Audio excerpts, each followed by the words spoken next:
Good evening, good evening, good evening, good evening, good evening, good evening, good evening, good evening, good evening. And welcome to Game Night on Saturday the 22nd of November. It is just before 20 past 8 and here's a message from our sponsor, Matt the Ref. 67 months.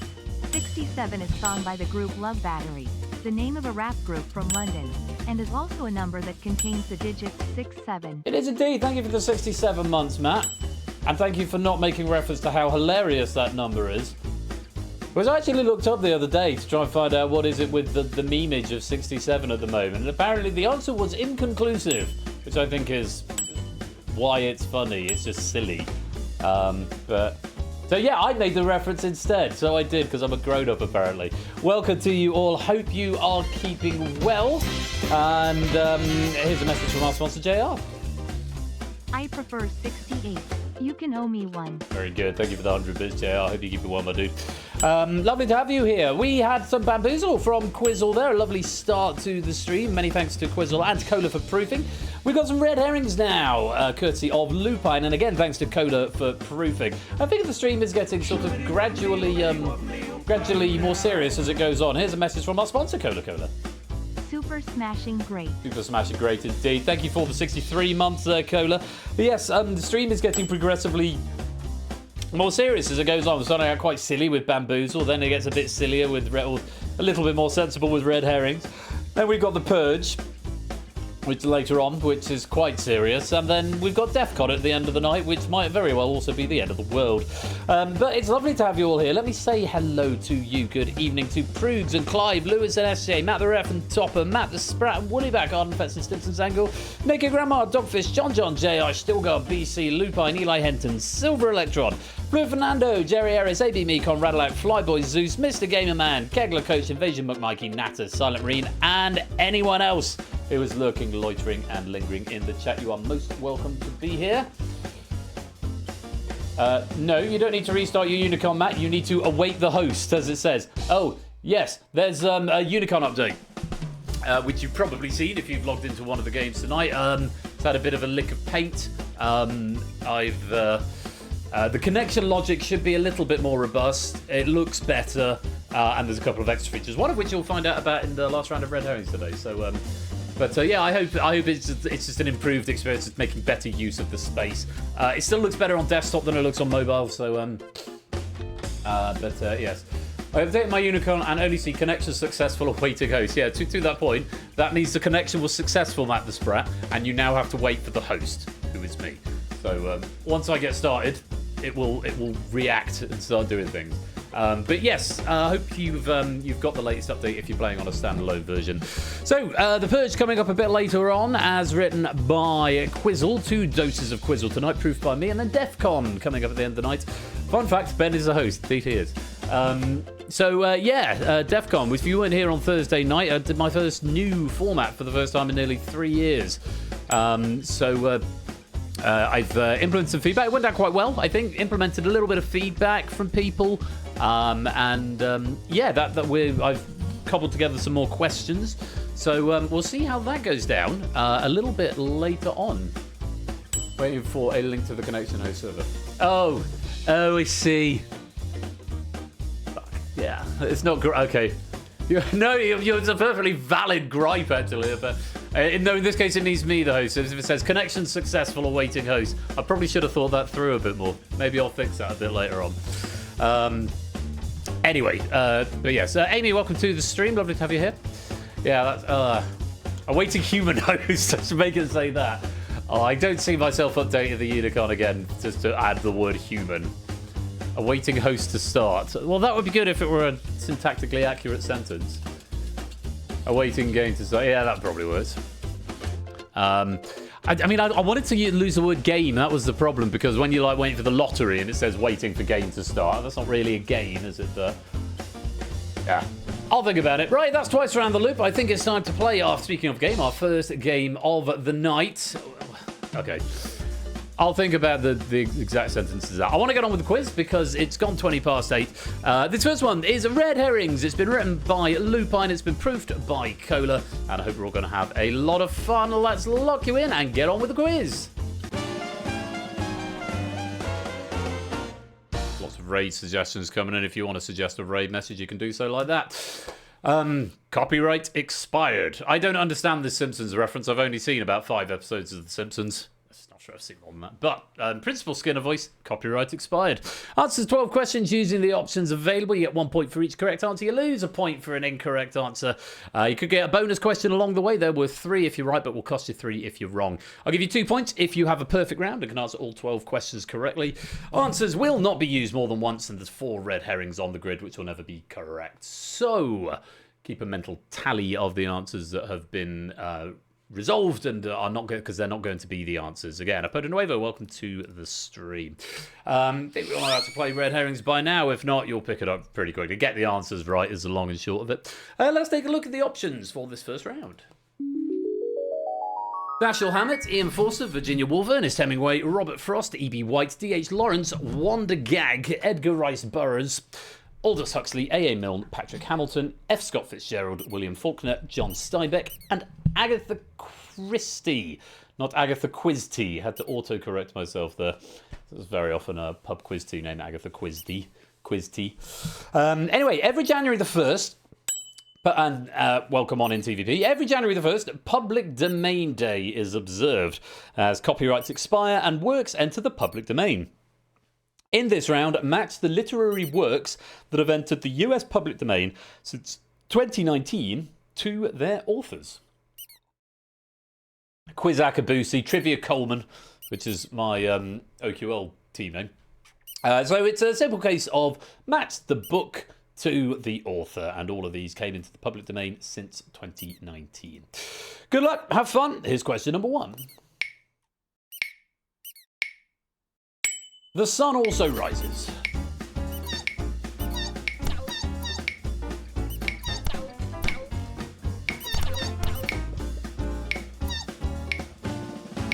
And you lose a point if you're wrong, so tread with caution. Ernest Hemingway, that came into the public domain in 2021. On we go, number 2. The Sound of the Fury.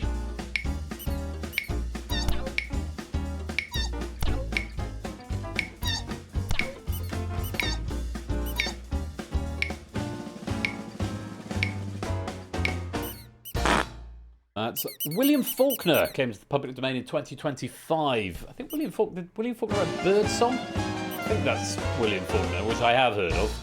Time for a bonus question. 3 points if you're right. Take a look. The Murder on the Links. The Murder on the Links. The Sound. Yay! The Fury. Oh, very much so.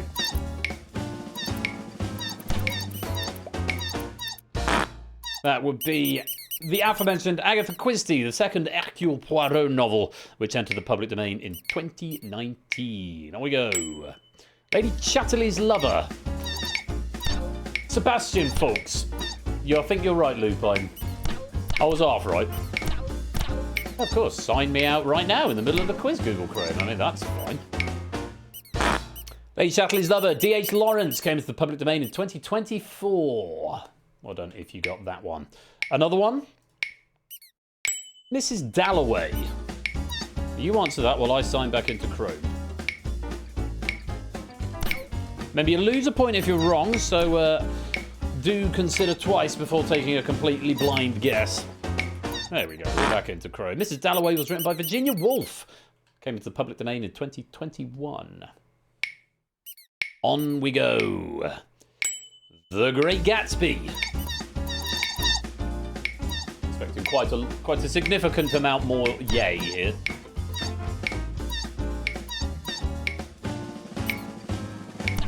Yo!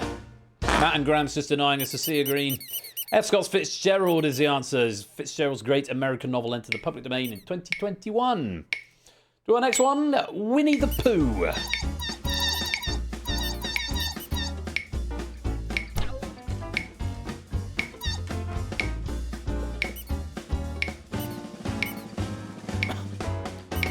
Winston the Pooh came into the public domain by A.A. Milne, should say, came to the public domain in 2022. So they're able to make that god-awful horror film, Winnie the Pooh, Blood and Honey. To our next one, Cup of Gold. Cup of Gold.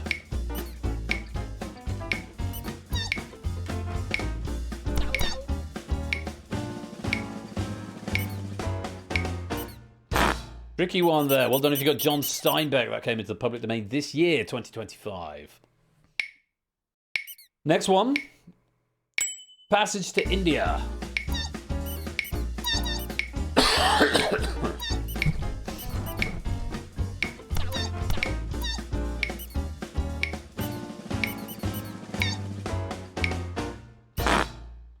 That's E.M. Forster. Came into the public domain in 2020. I don't think I've read any of these books. I think I've read Winnie the Pooh, actually. Next one. Millions of Cats. It's by the internet, surely. That was funny.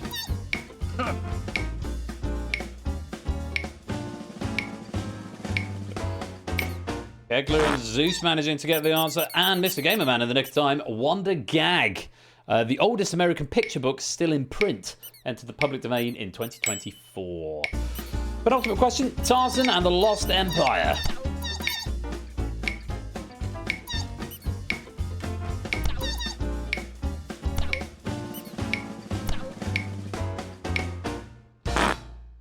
That would be Edgar Rice Burroughs. Came into the public domain in 2025. And your final question. There's only 5 options if you've been paying attention. The Maltese Falcon.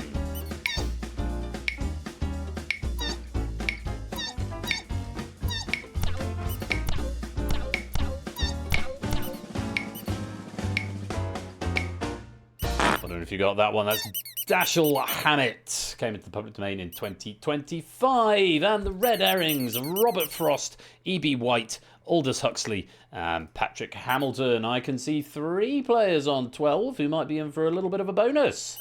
Or not, because that's not what this round's out of, because there were bonuses as well, weren't there? So no bonuses going out, unfortunately, but it looks like there are some bookworms amongst you there. And at the end of that first round, Clive Kegler and Amy have 12, Zeus has 10, Mantis is in third on 8. Lovely stuff indeed. TVP, welcome to the stream. Yes, like I said, don't forget to get your raid messages in. There's a few coming in already. That was fun. Bonusant, yes, indeed, Bonusant. Welcome on in, score as well. That was fun. A nice standard quiz fair. Match the book to the author. Let's have some more. Round 2. Only Sams. Only Sams. I'm not sure if we've got a Sam here tonight. Answer the 12 questions using the options available. Answer faster to earn more points in this round. Get it in the first 5 seconds, you get 3 points. The next 5 seconds, you get 2. Last 5 seconds, you get 1. Oh, are you a Sam, Mr. Gamerman? Well, how about that? Bonus questions may appear, which are worth a flat rate of 5 points in this round, if correct. And they're also not on the clock, so you don't get more for answering earlier if it's a bonus. Extra bonus of 3 points is awarded for a perfect round. As before, answers are not used more than once, and there's 4 red herrings on the grid, which will never be correct. So, only Sams. Let's take a look at the options. Sammy Sosa, Samuel L. Jackson, Sam Elliott, Samwise Gamgee, Sam Kerr, Sam Raimi, Samuel Johnson, Samantha Mumba, Sam Queck, Sam the Eagle, Sam Winchester, Sam Altman, Sam Cook, Samantha Fox, Sam Allardyce, and Sammy Davis Jr. That is indeed a collection of only Sams. All Sams, all the time. Match the clues to the correct Sam, Sammy, Samantha, and so on. You get the idea.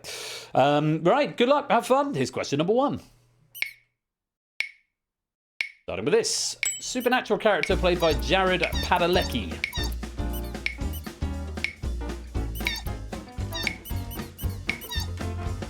A sample of Sam's, indeed so. Mr. Gamerman apparently got the right answer to that in 0.00 seconds. That was Sam Winchester. That came in as the question unlocked. Not quite sure how that happened. Couple of players frozen out. Matt and Wooly back. Everyone else, flat rate of 5 points for this bonus question. American filmmaker who directed The Evil Dead in 1981 and the 2000 Spider-Man movie trilogy.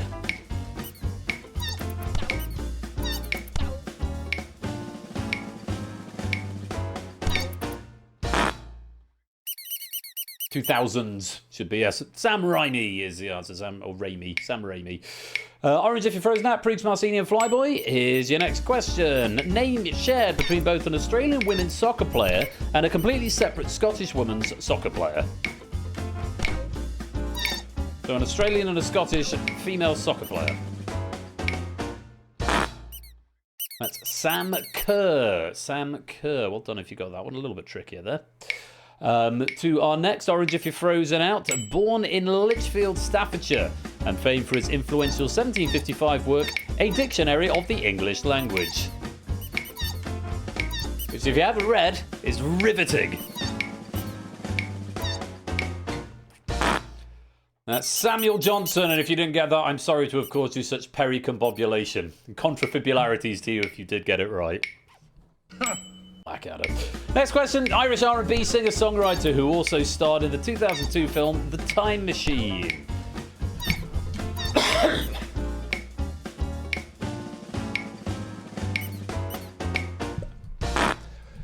Samantha Mumber is the answer, and my host notes simply say host notes for that. Which is nice. Here's a bonus question. Mr. Gamerman and Mantis, are frozen out? 5 points flat rate if you can tell me the answer to this, Sam. Prolific screen actor who dealt with snakes on a plane in 2006. Conrad, welcome to the game, my dude. Lovely to have you here. Oh man, yeah. That's a tough bonus to miss. Samuel L. Jackson, note here from Lupine. I was on holiday in San Francisco in 2006. I saw a billboard advertising snakes on a plane while at Fisherman's Wharf, and I thought it was some kind of a joke. Next one, his recording of The Candyman topped the Billboard Hot 100 in 1972. Also the only member of the Jedi Council with a purple saber, this is true. Sammy Davis Jr., 1/3 of the Rat Pack, along with D. Martin and Frank Sinatra. Here's another bonus question. Orange if you're frozen out of this, Mr. Gamerman, Woollyback, and Natter. Everyone else, flat rate of 5. Here we go. He managed the England men's national soccer team for one game in 2016 before leaving amidst a scandal.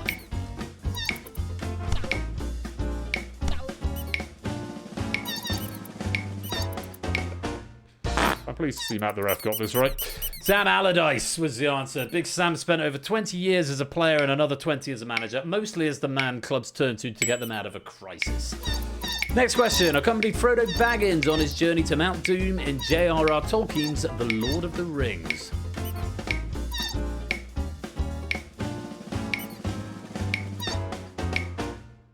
Don't you lose him, Samwise Gamgee. And I don't mean to. I don't mean to. That'll be on my to-watch list next month, as is my in-between Christmas and New Year tradition of watching all of the extended editions of Lord of the Rings. Everyone is back in play. Here's a bonus.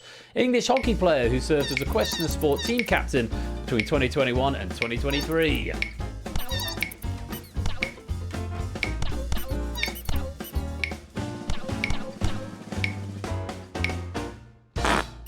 That was Sam Queck, serving as part of the disastrous Refreshed Question of Sport hosted by Paddy McGuinness that led to the show's cancellation. Penultimate question, The King of Soul, 1931 to 1964.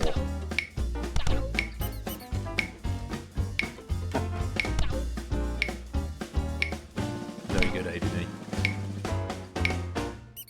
Not as many getting this one. Sam Cooke was the answer there. Sam Cooke down in the bottom left-hand corner. Just one more question then. If you've been paying attention, there's only 5 options to go. In 2019, he became the CEO of OpenAI.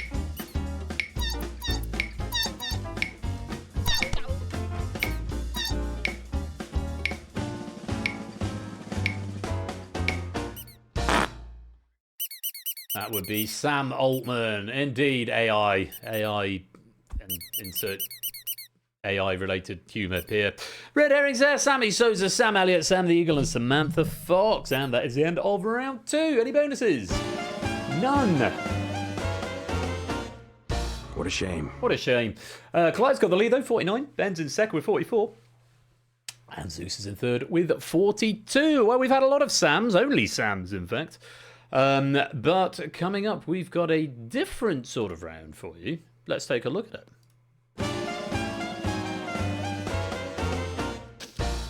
This is Red Herrings Airways Flight 2032.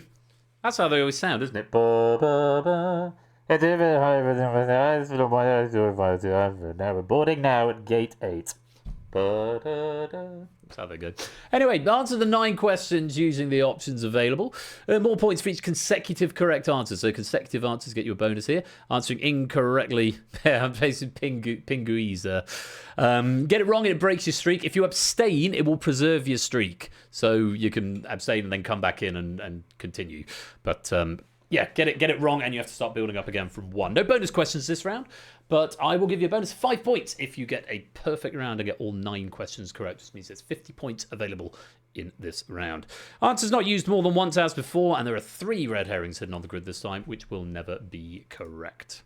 Okay, so this is Red Herrings Airways Flight 203-2.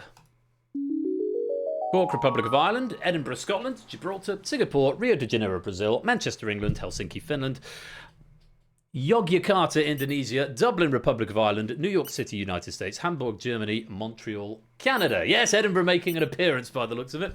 Red Herrings Airways flies to all sorts of destinations. For each clue, select the city that is served by an airport with a 3-letter IATA code that matches the clue, or matches that clue. I was going to look at preview my questions. Oh, I get it. I get it. Solve the clue. The clue will give you a 3-letter, should give you a 3-letter IATA code. You've then got to match that IATA code to the airport. So it's sort of triple layer quiz here. Solve the clue to get the IATA code and then match the IATA code to the airport in question.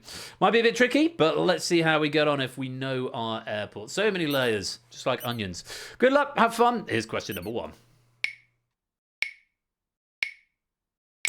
Blank Brinner, actor who won the Academy Award for Best Actor for his performance in 1956, The King and I.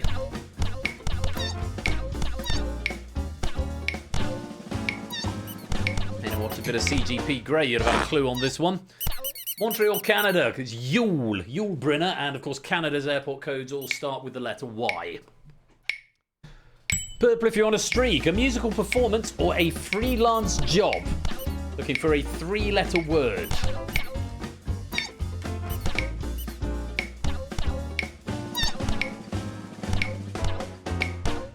I don't know if you got this one. That's a gig, being Galeão International Airport in Rio de Janeiro, Brazil. Gig. That's what we wanted there. Next, 1991 Oliver Stone film in which Gary Oldman played Lee Harvey Oswald. This one's hopefully not quite as much of a lead.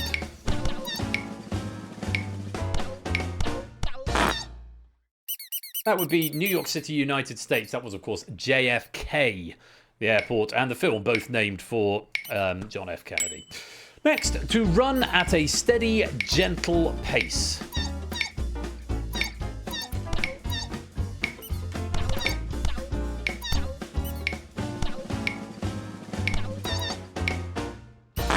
That would be to jog. J-O-G is the airport, the IATA code for Yogyakarta, Indonesia. I don't know if you got that. Next one. One of a race of warmongering green-skinned aliens from Games Workshop's Warhammer 40,000.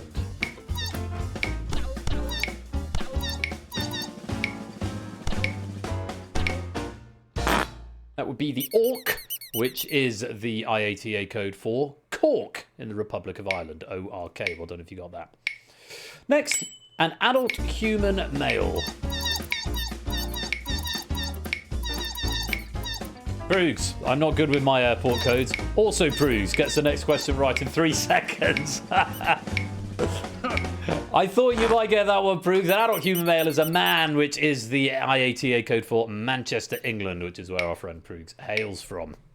To our next one, with a touch of a sword on the shoulder to confer a knighthood to someone. With a touch of a sword on the shoulder to confer a knighthood to someone.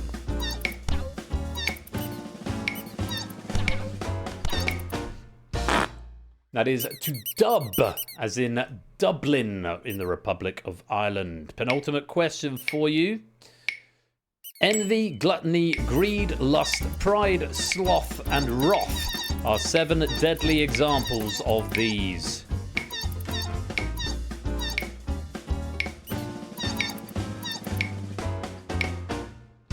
They the 7 deadly sins, SIN, which is the IATA code for Singapore. One final question, almost everyone's on a streak here. A preserved pork product.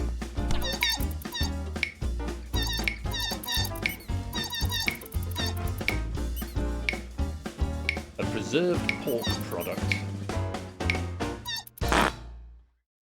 Ham, which is, of course, Hamburg in Germany. And the red herrings there, Edinburgh, Scotland, which is EDI, Gibraltar, which is GIB, and Helsinki, Finland, which is HEL. And that's the end of round 3.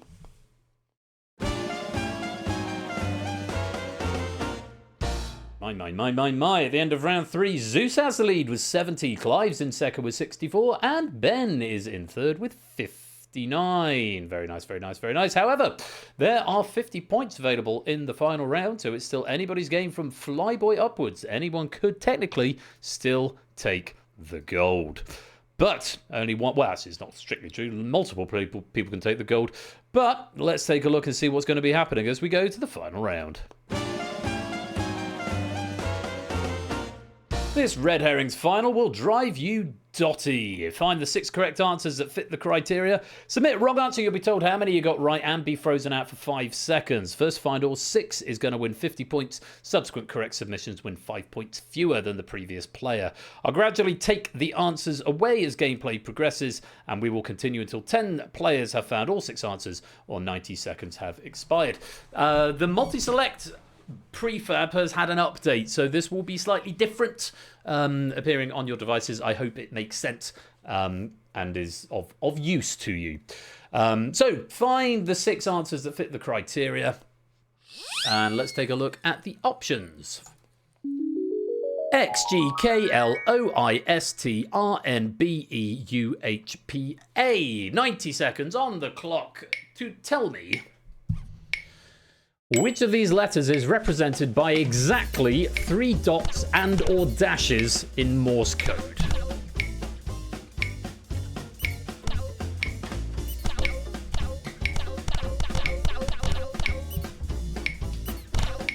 So 4 is the best I've seen so far. A couple of players getting 4. That's our first 5. Going to Popper there, finding 5. 60 seconds on approach. Let's get rid of one of the answers. B. It's not B. That's dash dot dot dot. So just the 4 is B. Oh, that is should be R. I think we got the gist of it. Not H neither. That's 4 dots. Still 5 is the best I've got. It's not N for November. That's dash dot. Still no solves though. Just coming up to 30 seconds now. There's the first solve. Mantissa finding all 6. It's not A, incidentally. That's just dot dash. A couple more solves now. Amy, Apodo, Stilgar, Clive. It's not T. T is just a single dash. Room for a few more. 15 seconds to go. Still a few 5s here. We're going to remove one more option. It's not X. X is dash dot dot dash. AB Me's got 6. Any more for any more in the last couple of seconds? And that is time up. And the rest of the red herrings there, they are L, which is dot dash dot dot, I, which is dot dot, E, which is just a dot, B dash dot dot dot, I think we had N dash dot, H 4 dots, P is dot dash dash dot, and A is dot dash. The correct answers though, G dash dash dot, K dash dot dash, S dot dot dot, O dash dash dash, R dot dash dot, and U dot dot dash. Oh, some people have issues. What's the issue? Oh. Yeah. Okay, thank you. Selected answer removed from the grid adds to the tally.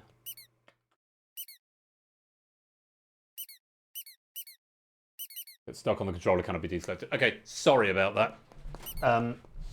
That is something that I should have tested and didn't. Why? It's not been a problem before, because I've not changed any of the internal logic of the button.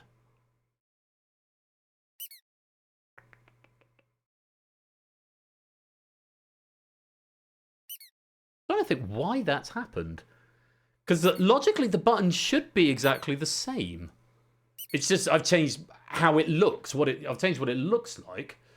No, it's not your fault, Lupin. I definitely should have tested that a bit more thoroughly. Were you still able to select, or was it just that the number persisted? Because if it's just the number persisting, that's annoying, but not the end of the world. It's still locked on it previously. I just remember it deleting that option. Ah. What would be useful to know, gang, in suggestions, if you can tell me, were you able to select anything? Or was it just a graphical bug and the number gets stuck on? Couldn't deselect an eliminated answer.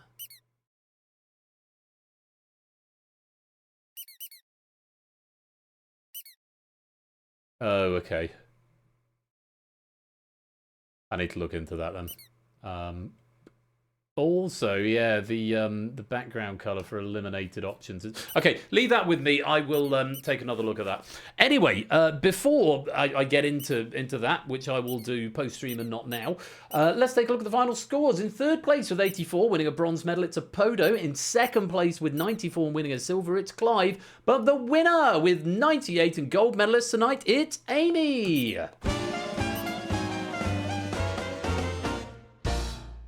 I think it might be something to do with the fact that deselected and unselected are too similar a shade, but it was your idea, Prugs, actually, to put a number on, make it a bit clearer on the Unicorn. I think that idea came from you, so there it is. Broken, but I will fix it in due course. Amy, very well done. That is your first game night gold. Congratulations, coming in red herrings right there. Very well done indeed. Clive, that is your 6th red herring silver. And Apodo, that is your 2nd red herrings bronze. To all 3 of our medalists, congratulations. Hope you had fun. And Amy in particular, very well done. Your first game night gold medal, and it's for red herrings. Nicely done indeed. Right, friendos, we're going to take a little break. So take this opportunity to go stretch your legs, get some more snacks and drinks, pop to the loo if you need to. And we'll be back in about 5 minutes' time when we will be having The Purge, as written by Quizzle. I do hope that you'll come and join me for even more fun and trivia this game night. I will see you for The Purge in just a few minutes' time.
Right, let's get a little bonus into the chat. Gold for Meme PG. 142 pennies up for grabs if you tied that now. Yes, The Purge by Quizzle is coming up in just a few minutes' time. Hopefully we won't have any more multi-select issues because there are no other multi-select games tonight, so that's good. That little bug notwithstanding, I hope you're liking the new look of the Universe Controller. I hope it's a bit cleaner, a bit clearer. If you've got any more feedback on it, though, of course, do let me know in the suggestions channel of the Discord, which is right there.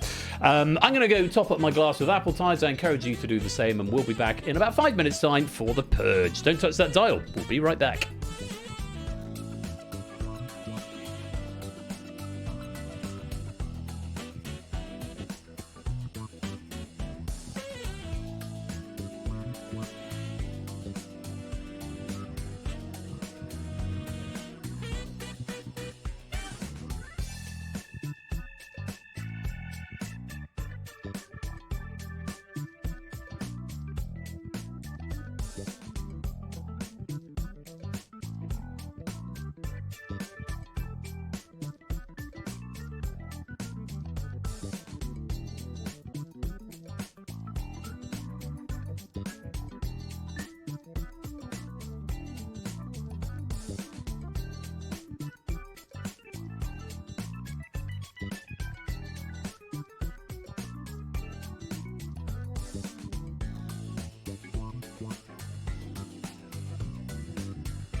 Welcome back to the second part of this evening's game night, where it's time for the Purge. PLPF is the rune code you need on the recently updated Universal Controller, which has got lots of bugs in it.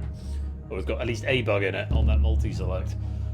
Hopefully it's a bit clearer without the tick in the background and the semi-transparent ordinal number, but yeah, I'll get that fixed very soon. Right, what's going on in the wider world of quiz? Let me do some continuity very quickly while you come and join this lobby.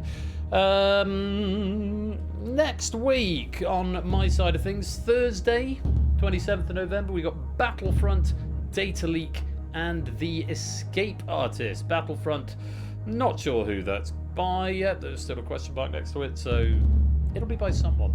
Data Leak by Oni, Escape Artist by Fluffy Bunny, so that should be a good fun stream on Thursday. Saturday, we've got Plinko by John, we've got Distinction by Stimpson's Angle, and then we've got a Frankenpack of Money Box by various people in the community, including myself, Lewis, BC's chipped in. I can't remember the other names, I'll have to go and have a look at it, but that's coming up on Saturday next week, so do come along for that. And the week after that, we're starting Quizmas. Because it'll be December, Thursday, 4th of December is the first Quizmas stream. It's also allegedly when Google That is going to be coming back, so I need to find some time to do some work on that before Thursday week. I also need to have a conversation with Ash about Quizmas, because that's on the horizon and it's snuck up rather quickly, but I suppose that is what happens, and then it will be Christmas before we know it. So yeah, do make sure you're following if you're not already. Speaking of Ash, the other half of my Quizmas, of our Quizmas duo, make sure you're giving him a follow, because he has equally excellent quiz content on Wednesdays and Fridays at 8 PM GMT. Do go give him a follow for even more of the same. Sorry, I shouldn't be reading suggestions. I promised I wouldn't. No more reading suggestions during the game. Right, I'll leave it focused on discussion for now. Right, Cola, Vegan Claps and Gamer, welcome both of you to the stream. Lovely to have you here. Right, I'm just going to quickly sift through these raid messages and then we're going to begin. 26 players in the lobby so far. This is a pack by Quizzle and proofed by me. So do come and get yourself in. What are you asking Father Quizmas for this year? New house, a buyer for my flat would be nice.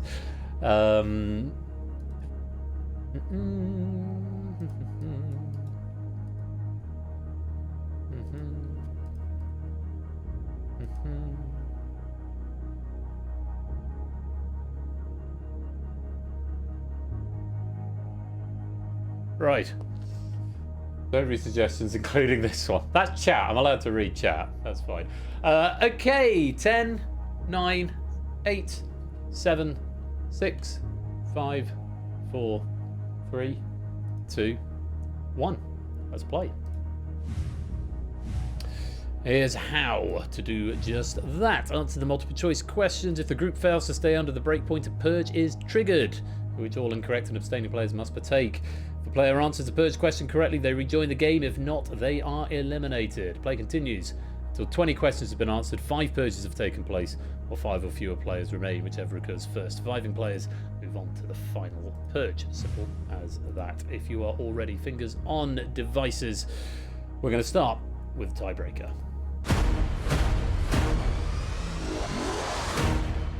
Take the form of a number. You need to get as close to the number as you can. It will be a whole number, and the closer you get, the better you have. If the tiebreaker is needed towards the denouement of the main game. If it's not needed, then this is just for fun. But yeah, numerical question, you want to get as close as possible. Duratsafummel, welcome to the stream. Lovely to have you here. Let's take a look at our tiebreaker question. According to the heights listed on IMDb and Britannica respectively, a tower of how many Bruce Willises would need to stand on top of each other to surpass the height of Chicago's Willis Tower, excluding its antennas?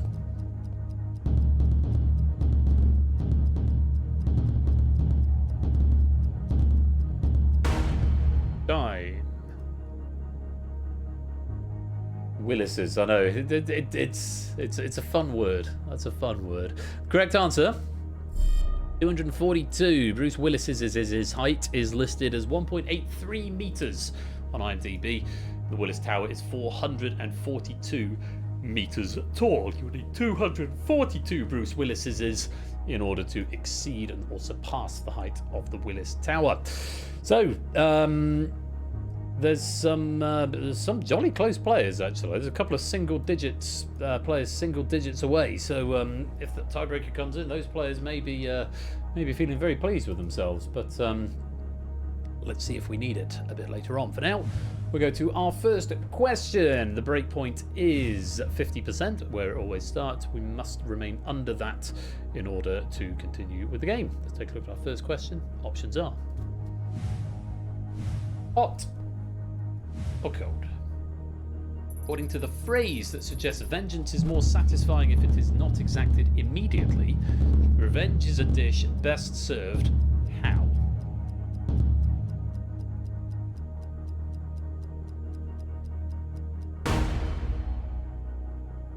Fine. Correct answer. Cold. Revenge is a dish best served cold, as they say. Let's find out how many were wrong. Start the meter. Everybody correct. Good start. 26 out of 26 getting cold. Well, 80 million out of 80 million getting cold at the moment because it's bloody freezing out. On we go. Question number 2. 2 options. Here they are. Short. Long. The 3 main characters in Only Murders in the Building are played by Selena Gomez, Steve Martin, and Martin who?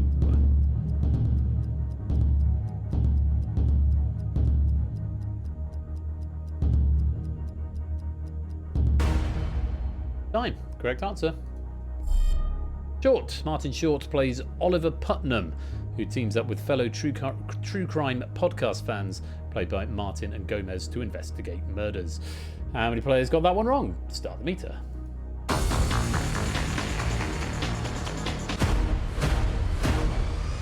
Just 2 going for long there. 8%. That's counting for 8% of players. So 2 players is 8%. So I guess 1 player would be 4%. If that's something that might be useful later on. No abstentions there. Let's play on. Dropping the breakpoint down to 30%. And another 2 options. Here they are. Old. New. 2 books of the Christian Bible that are named after women. Both appear in which testament?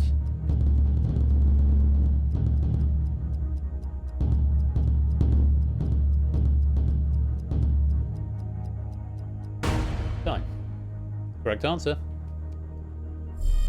The Old Testament. 2 books are the Book of Esther and the Book of Ruth. Those were the 2 books, and they are both in... Yes, Ruth and Esther, and they are both in the Old Testament. Let's find out how many of you are wrong. Start the meter. 2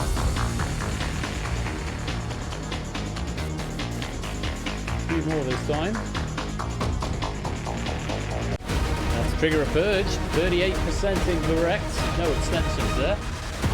16 go for old, 10 players going for new. Which means we have busted through that 30% breakpoint and we have triggered purge number 1. If you were wrong on that question, you will be put into this purge. Let's find out who you are. 10 players are Matt the Ref, Zeus, Lupine, Conradalac, Stimson's Angle, Kegler Coach, TVP, Silver Electron, Jerry Eris, and Topper. You are all in the first purge. Full answer required in order to survive. If you get it right, you get to rejoin the game. Hooray. If not, you will be eliminated. Good luck to you all. Here is the first purge question. What single letter of the alphabet is the rebranded name of social media site Twitter, the horizontal axis on a Cartesian graph, and the surname adopted by human rights activist Malcolm Little?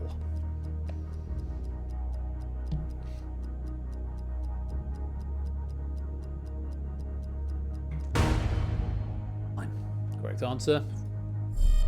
X, as in X, formerly Twitter.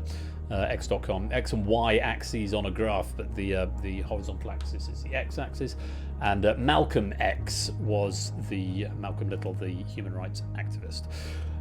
Blue if you were right, red if you were wrong.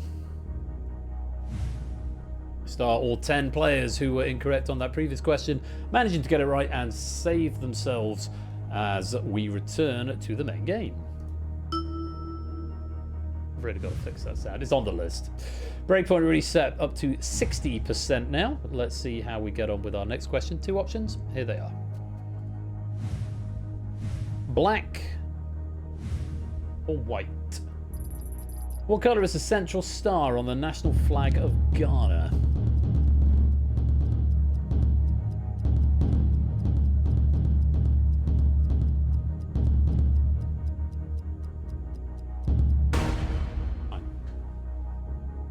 Correct answer. It's black. Flag of Ghana is a horizontal tricolour of red, gold and green stripes with a central black star. Ghana's national men's football team are nicknamed the Black Stars, possibly as in reference to this flag. Correct answer was black. Breakpoint is 60%. How many were wrong? Start the meter.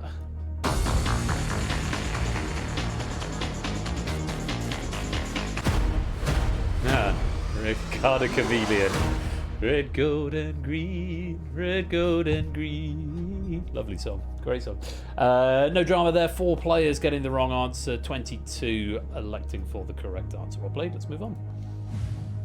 Breakpoint lowered to 50%. Let's see what the next question brings. Ghana chameleon. Very good. Prue's just getting there ahead of Lewis, who's gone for Ghana chameleon. I'll give them both a thumbs up. Right, 2 options. Here they are. Sweet. Sour. Featuring the track Driver's License. What is the title of Olivia Rodrigo's debut studio album?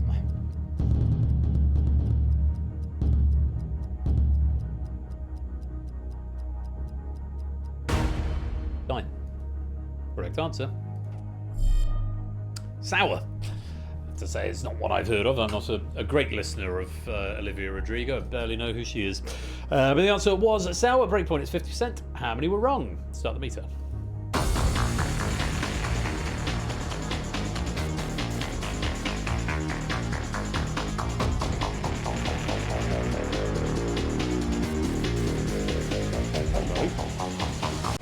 Wow. 77% went for sweet on that one.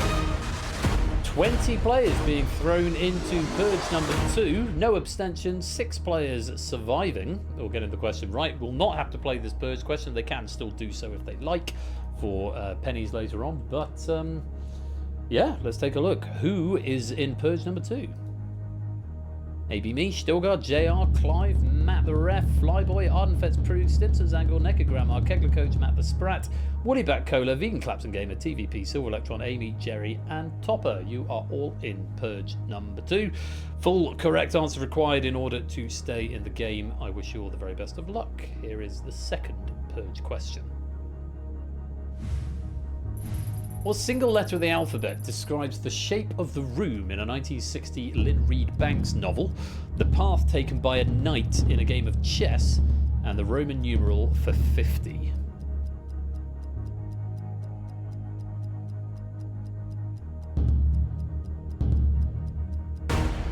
Nine. Correct answer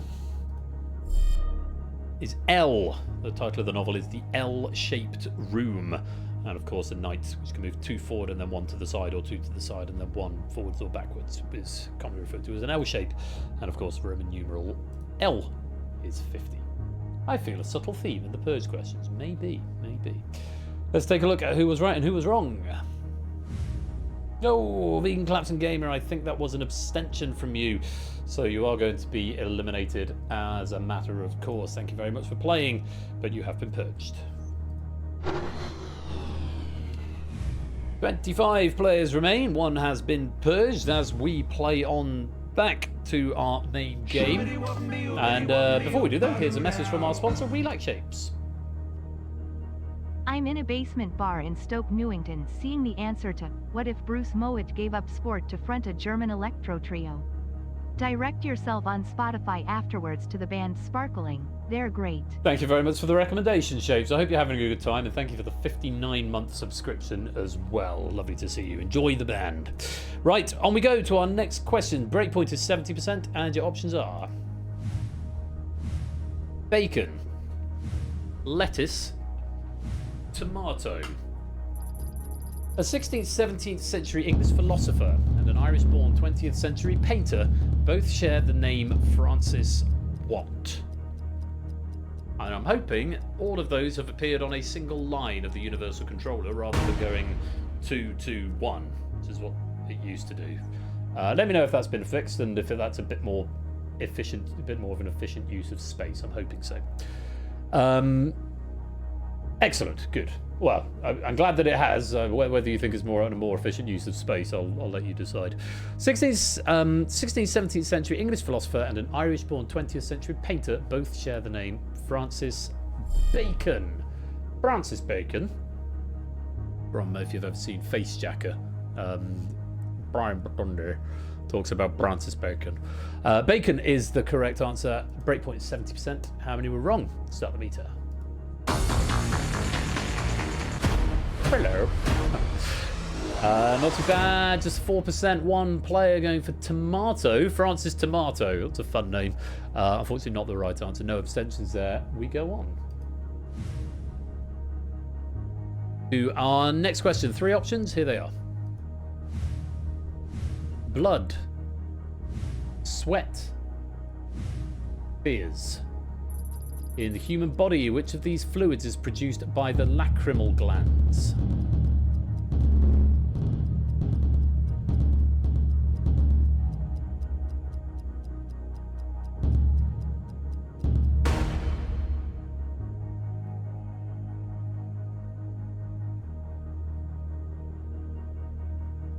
Oh.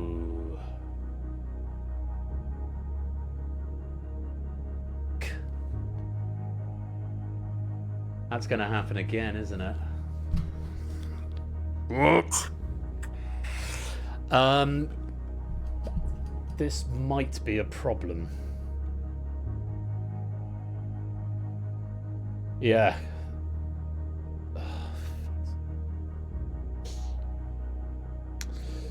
So what's happening is that there's an extra component being spawned in order to get the 3 buttons to appear in a row, and obviously what I'm not doing when I clear the question is deleting that component.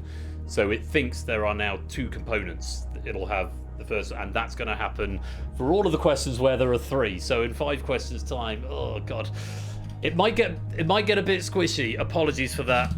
Someone get a screenshot of it next time. I know exactly what it is and how to fix it, but apologies. I'm hoping, unless you're on a tiny phone, you should be okay. They might just be a bit small. Yeah, sorry about that. This is why I should test things more thoroughly, not push things out the door before I've had a chance to. Anyway, never mind. Hopefully we'll get by. No, because those components never get despawned once they get spawned in. Everything else does, but they don't because it's a new component, which is my bad. In the human body, which of these fluids is produced by the lacrimal glands? The correct answer is tears. It's where we get the term lacrimosa, which means basically weeping. Lacrimosa, famously in the Requiem Mass. Breakpoint is 60%. How many were wrong? Start me up.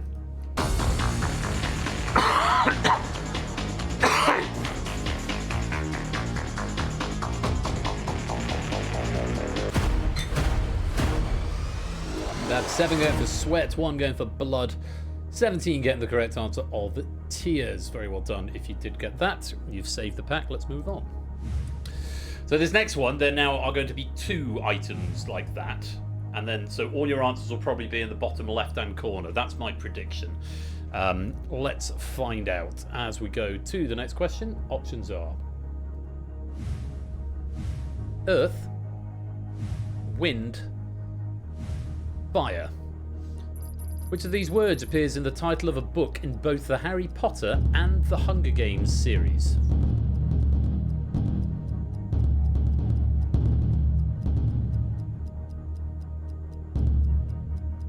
Yeah, seen the screenshot. Yeah, my prediction was right. It's going to continue like that for these 5 questions, which is unfortunate. Yeah, there's going to be in a new line. So the next one will be in the bottom right-hand corner. And then after that, it'll be probably in the middle at the bottom for the rest of the game. So yeah, you're just going to have to be extra careful pressing your buttons. It won't continue doing this. It only does it when there's 3 answers. So yeah, it should nix it after that. Correct answer is fire, Goblet of Fire in the Harry Potter series and Catching Fire in the Hunger Games series. Breakpoint looks to be 50%. Let's find out how many were wrong. Start the meter. I think it's a feature. Yeah, find where the answer is. Could be. Everybody right on there, no abstentions. Very well done. Let's play on to the next question. Breakpoint lowered to 40%. And here are your options somewhere on the Universal Controller. Animal, vegetable, mineral. Which of these words is an anagram of the capital city of the Philippines?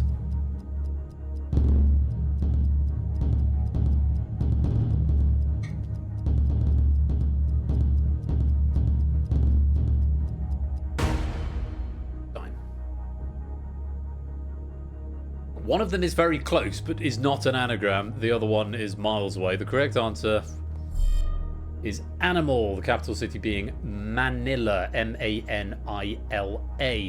Mineral, I think you can spell it using those letters. No, you can't because there's only one A, and there's an extra R as well, so mineral is not the right answer. Vegetable, as far as I know, is not an anagram of anything. Breakpoint's 40%. How many were wrong? Start the meter.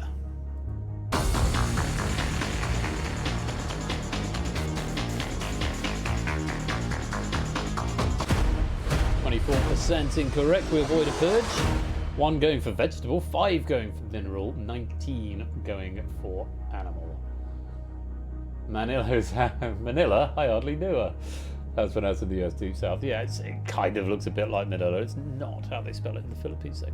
We've avoided a purge, though. All the same, very well done. Let's play on. Breakpoint load now to 30%. And let's take a look at the options to our next question. Athos, Porthos, Aramis. The monastic community in Greece that prohibits women and female animals from entering is called Mount what?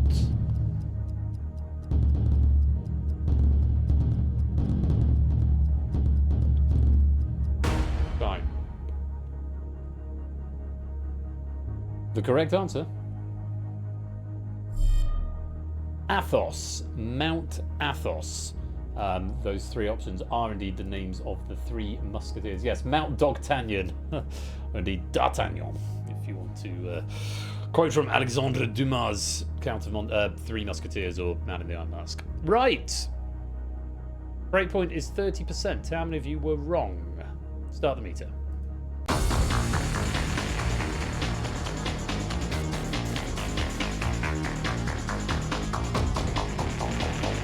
Good chunk of you. 60%. 10 players getting Athos, 6 going for Porthos, 9 going for Aramis. Which means there are 15 players going into Purge number 3. A full correct answer required in order to survive. The 10 players who were right, you can rest on your laurels for a minute, or you can answer this question just for extra pennies. But the players who are in Purge number 3 are Stilgar, JR, Clive, Matt, Natter, Conradlag, Prugs, Apodo, Stimson's Angle, Necker Grammar, Kegler Coach, Matt the Sprat, Silver Electron, and Jerry Eris, who are in Purge number 3.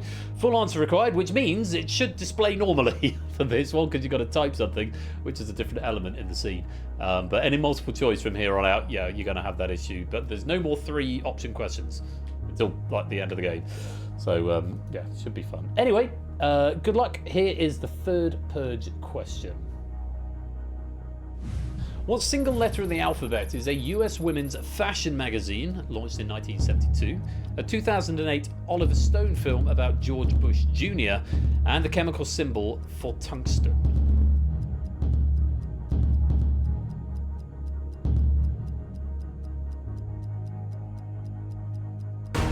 Time. Correct answer. W. The film W is named for George Bush Jr.'s middle initial, George W. Bush, which stands for Walker, I believe. Tungsten symbol is derived from the word wolfram, which is why it uses a W and not any combination of T vowel or TN. W, indeed. So, who was right and who was wrong? Almost perfect. Unfortunately, Stilgar going for G, which is not the right answer, unfortunately. Thank you for playing, Stilgar, but you have been purged. 24 players remain. Breakpoint is up to 80% now. So there are no more three option questions until we get to the end of the game. And the players in the final might have a 3 option question. So there's going to be 4 options all squashed into the middle at the bottom. So yeah, good luck. We'll see what happens. I'm interested to see if actually they might form a little square grid, a 2x2 grid within that little grid. Someone take a screenshot for me. I'm curious to see. Let's go on. The next question, and your options are hearts, diamonds, clubs, spades. Which of these words appears in the title of an official James Bond film?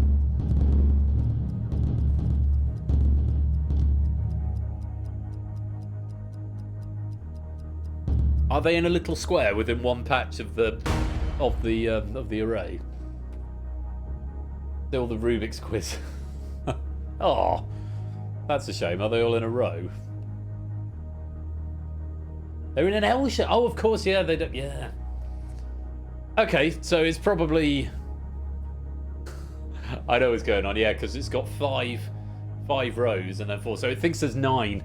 At the moment, so for this next one, it's going to think there's 9 answers. So it should be manageable. You haven't got anything to press in the other space, but yeah, it'll be an L shape. 3 across the bottom row and then 1 in the middle right. Correct answer. Diamonds, as in diamonds are forever. Hearts, clubs, and spades have not appeared in the title of a James Bond film. Sorry, I'm getting chatty with you. I'm curious about what's happening with the Unicon. Breakpoint is 80%. Let's find out how many were wrong. Start the meter. Sorry, I'll try and keep things snappy. There we go, nice and snappy, no one wrong. Good stuff, 24 out of 24 getting it right. Let's move on. Breakpoint lowered to 70% as we move on. Another 4 questions spread out in the space of 9 for reasons of flexible grid layout. Options are north, east, south, west. This will be an L shape across the bottom again. Which of these compass points does not appear anywhere in the name of a team in the top 4 divisions of English football? Yes, it should now hold itself with just that row across the bottom until we get to 5 options, and then it will go squiffy again. That's time. Correct answer is east. Examples are Preston North End, Southampton, and West Ham United. There is an Eastleigh, but they play in the 5th tier. So, breakpoint is 70%. How many of you were wrong? Start the meter.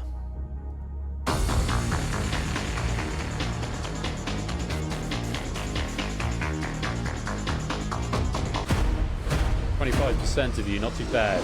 No abstentions there. 1 player going for West, 5 going for North, and 18 players getting the correct answer of East. Very well done indeed. Let's go on. Breakpoint down to 60%. Another 4 options coming up. Here they are. Matthew, Mark, Luke, John. The main square in the centre of Venice is named after which saint?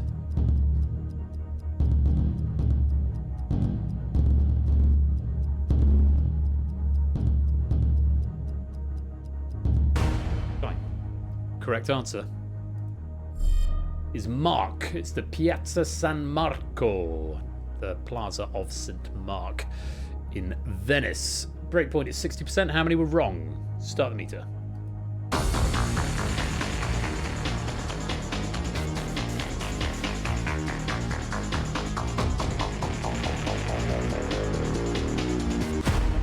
It's good.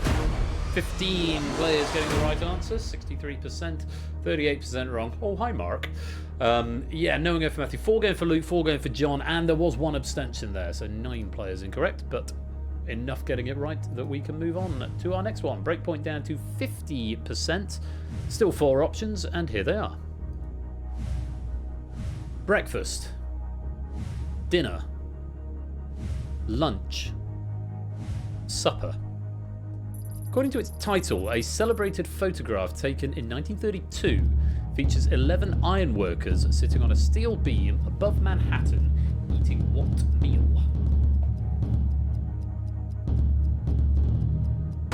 Fine. Correct answer is lunch. The photo is named Lunch Atop a Skyscraper. It was taken in 1932 during construction of the Rockefeller Center. Fairly sure I had a grandparent or an uncle or someone who had this in a frame. I remember very distinctly seeing this growing up. But yes, Lunch Atop a Skyscraper is the photo.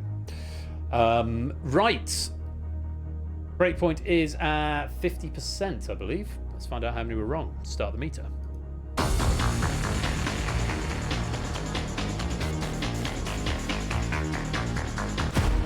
Good, 21% incorrect, no abstentions there. 1 going for dinner, 4 going for breakfast. Majority getting the correct answer, lunch. Very well played. Here we go. Breakpoint dropping to 40% now. A little bit of pressure on you. It comes below the halfway mark. Still got 4 options. Here they are. Winter, spring, summer, autumn.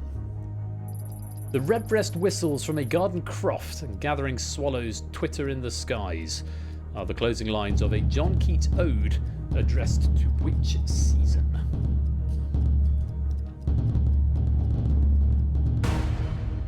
Time. The correct answer was autumn. The redbreast whistles from a garden croft and gathering swallows twitter in the sky. Swallows obviously twittering in the sky as they fly south for the winter, which is obviously on approach when we get to autumn and the robin just starts to appear ready to pose for all the Christmas cards. Breakpoint is 40%. Let's find out how many of you were wrong. Start the meter.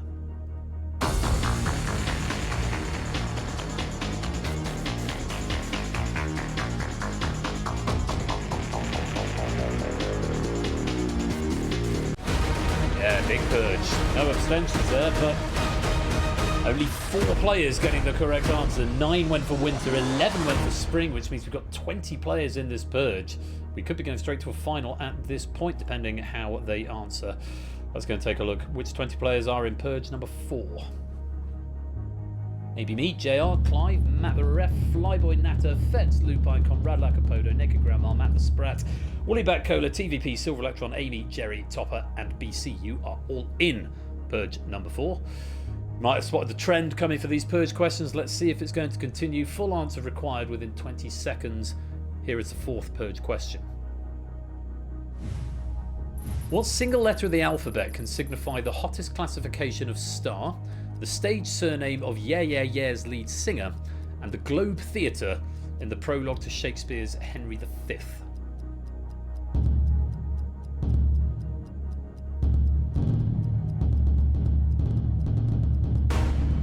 Time.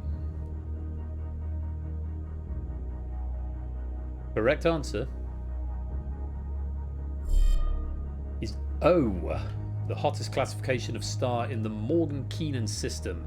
Karen O is the lead singer of the Yeah Yeah Yeahs. Her real surname is Orzolik. And the prologue of Henry V describes the Globe Theatre as this wooden O. How many of you were right? Let's find out. Not many. Well done to Natter, Flyboy, AB Me, and Clive. The only 4 players to get that right, which means we are going to be dropping down to 8 players. It's not quite a final purge, but that is a bit of a bloodbath on that question. JR, Matt the Ref, Fetz, Lupine, Conrad Lacapodo, Naked Grandma, Matt the Sprout, Woollyback Coda, TVP, Silver Electron, Amy, Jerry, and Topper, and BC, all due to be purged. Answers coming in A, L, G, U, I, Y, G, G, Q, K, G, M, A, Z, G. All of them incorrect. Thank you very much for playing, all of you, but you have been purged. That's a lot of players to drop on a single question, and we are down to 8. Natter, Stimpson's Angle, AB Me, Flyboy, Clive, Proogs, Zeus, and Kegler Coates. The breakpoint is 90%.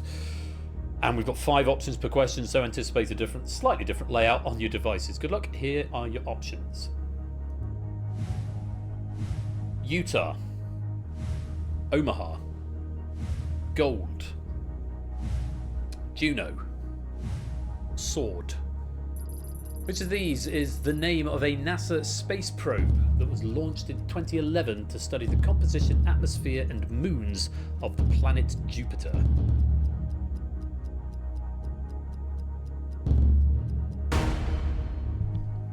Correct answer was Juno. Sure, there is something in mythology about how Juno is somehow connected to Jupiter. Daughter of, wife of, something like that. Juno was the correct answer, though. How many of you were wrong? Breakpoint's 90%. Start the meter.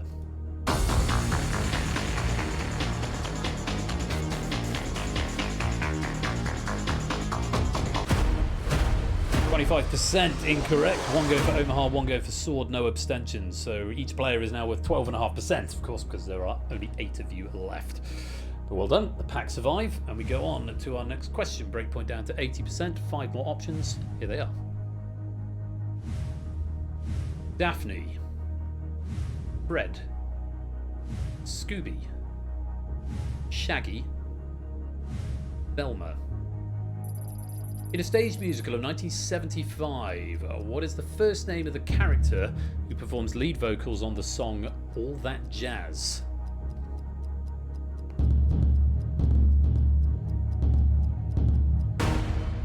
Time. Correct answer? It's Velma.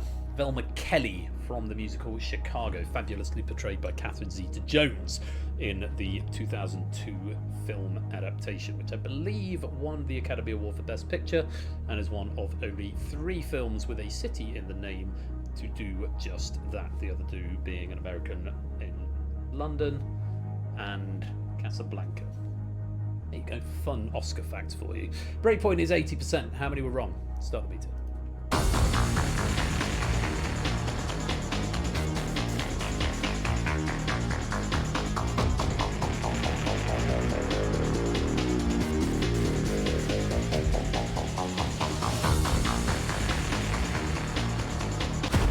Okay, we've avoided it. 3 players getting the correct answer. What's that? 63% incorrect. So 2 going for Daphne, 3 going for Fred, but we do survive and we play on. Breakpoint coming down to 70%. 5 options still. Here they are. Atlantis, Challenger, Columbia, Discovery, Endeavour. Arthur Conan Doyle's 1912 novel The Lost World introduces a professor with what surname?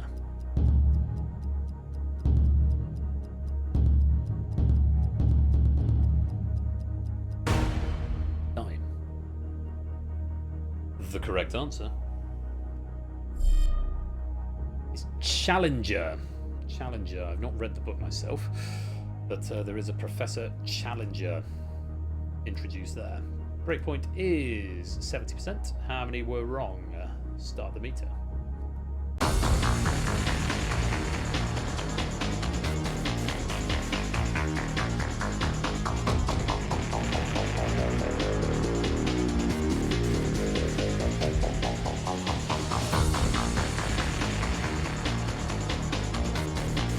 That doesn't look good. 100% of players were incorrect. 2 went for Atlantis, 2 went for Columbia, 4 went for Endeavour. Nobody going for Challenger, which was the right answer, which means all 8 of you are going to be in Purge number 5. We have got a situation on our hands where we could have no winners in the Purge, which doesn't happen very often. I don't think it's ever happened, and I think the game does handle it now. But let's find out. ABME, Clive, Flyboy, Natter, Zeus, Prue, Stimpson's Angle, and Kegler Coach, you are all in the 5th Purge. Very best of luck. Full answer required to survive. Here is the 5th Purge question. What single letter of the alphabet can represent a strikeout in baseball, the protagonist of Franz Kafka's The Castle, and a symbol used in physics for a wave vector? 5 seconds.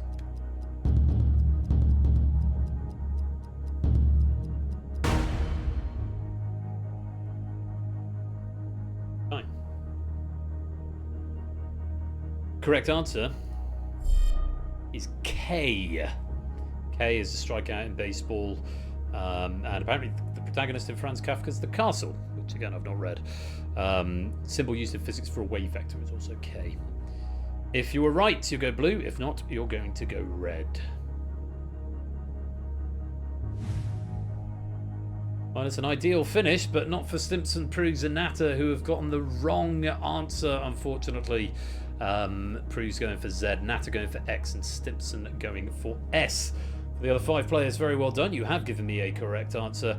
But for Prugs, Stimpson, and Natter, I'm afraid you have been purged. So, time for the final purge. There are only 5 left, so we don't need to go to the tiebreaker. I'm going to press reveal finalists anyway, so I get a log and I can tell you the order that you'll be coming into the final in. I can tell you that Zeus finished with the most points, 15 out of 18 questions correct. Clive got 13. Flyboy and Kegler both got 12, though Flyboy was much closer with the tiebreaker, so takes priority in 3rd, Kegler in 4th. And ABB with 10 out of 18. So that's the order. Zeus at the front and ABME at the back. Let's just take a look at our pre-final leaderboard and see where everyone's standing in relation to how many questions you've managed to answer correctly out of the 18 main game questions. And then the second number, of course, the purges that you've survived. No, not a perfect purge. Not a perfect purge is when you get through all 20 questions and 5 purges. We still had 2 questions left in the bag, but we got 2 out of 3 of the criteria. We did see 5 purges and we did finish with exactly 5, but we had 2 questions left, so not quite the perfect purge. Very close. So those are the scores on the doors. The second leaderboard you'll see will be your total scores, including your final purge questions. So yes, that's where it stands. Giants, welcome to the stream. I hope you're getting your steps up, my dude. Thank you again for the Mac conversion of the Universal Controller. There's going to be, as you may have seen from the Discord, there is going to be another version coming your way in the next couple of days because I've left some bugs in it. So, Flyboy, ABME, Clive, Zeus, Kegler, very best of luck to you all. It's time for the final purge. Halfway there. Keep it up, Giants. So, Zeus, Clive, Flyboy, Kegler, and ABME, it is time for the final purge. You'll be shown half a question, and based on that half a question, you have to decide whether to play or to pass. If you're going to pass, you have to decide which player you're going to pass it to, so check the names carefully, and indeed the boxes, because at one point, the boxes are going to extend even further when we get down to 3 players. So, yeah, apologies for that bug. I will iron that out. Yes, Zeus. You came in with the most points, so would you like to go first or last? Going to play first. So I will show you half a question. Based on that half a question, Zeus, decide whether you're going to play or pass. All 5 finalists do answer every question, even if you're not the focus player, and likewise, audience players do answer every question because they are all worth pennies. Very best of luck to you, Zeus. Here is half a question. Decide based on this whether you're going to play or pass, and if you're going to pass, who you're going to pass it to. In pop music, what single word? Zeus is going to play this question. So if Zeus gets this right, he can elect somebody else to eliminate. If he gets it wrong, he is out himself. Good luck, Zeus. Here is that question in full. In pop music, what single word is the title of both a 2010 hit by Tayo Cruz and a 2020 hit by BTS?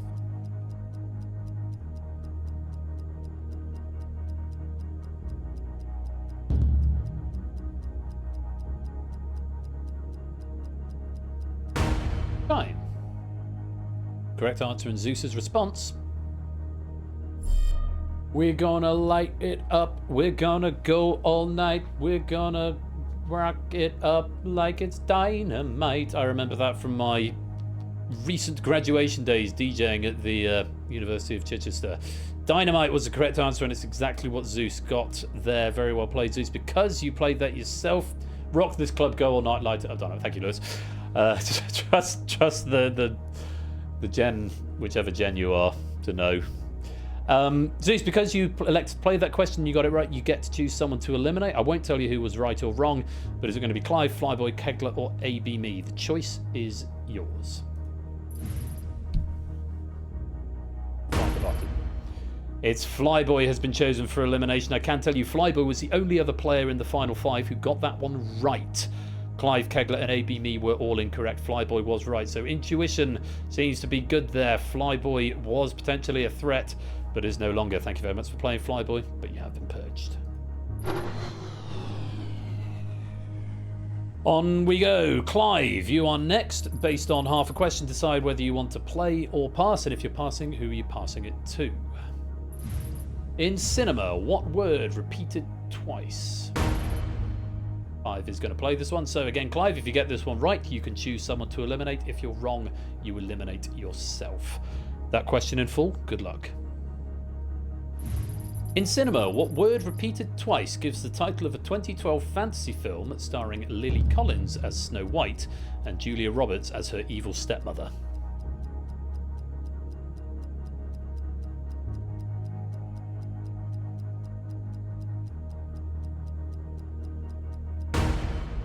Time. The correct answer was mirror. And Clive has given us that. Yes, mirror, mirror was the correct phrase used in the original Brothers Grimm fairy tale, but the Disney version of the film never used the phrase. It uses magic mirror instead. Something that we've collectively Mandela'd ourselves, that we say mirror, mirror on the wall. But in the Disney version, it's magic mirror on the wall. Clive, that is the right answer, and because you elected to play, you have the choice of who to eliminate. Is it going to be Zeus, Kegler, or AB Me? The choice is yours. It is going to be Kegler Coach. Kegler, a good run, but unfortunately you can go no further. Give me just a moment just to get some data up. Thank you for playing, Kegler, but you have been purged. Then there were 3. AB Me, you're up next. Half a question. Based on this, decide whether you're going to play or pass. And if you're going to pass, is it going to Zeus or is it going to Clive? Here is half question. In politics, what word repeated 3 times? AB Me choosing to play this question, which means if you're right, AB Me, you can choose one of the other 2 to eliminate. If you're wrong, you eliminate yourself. Good luck. Here is that question in full. In politics, what word repeated 3 times were Tony Blair's 3 main priorities for government, according to a famous 1996 conference speech?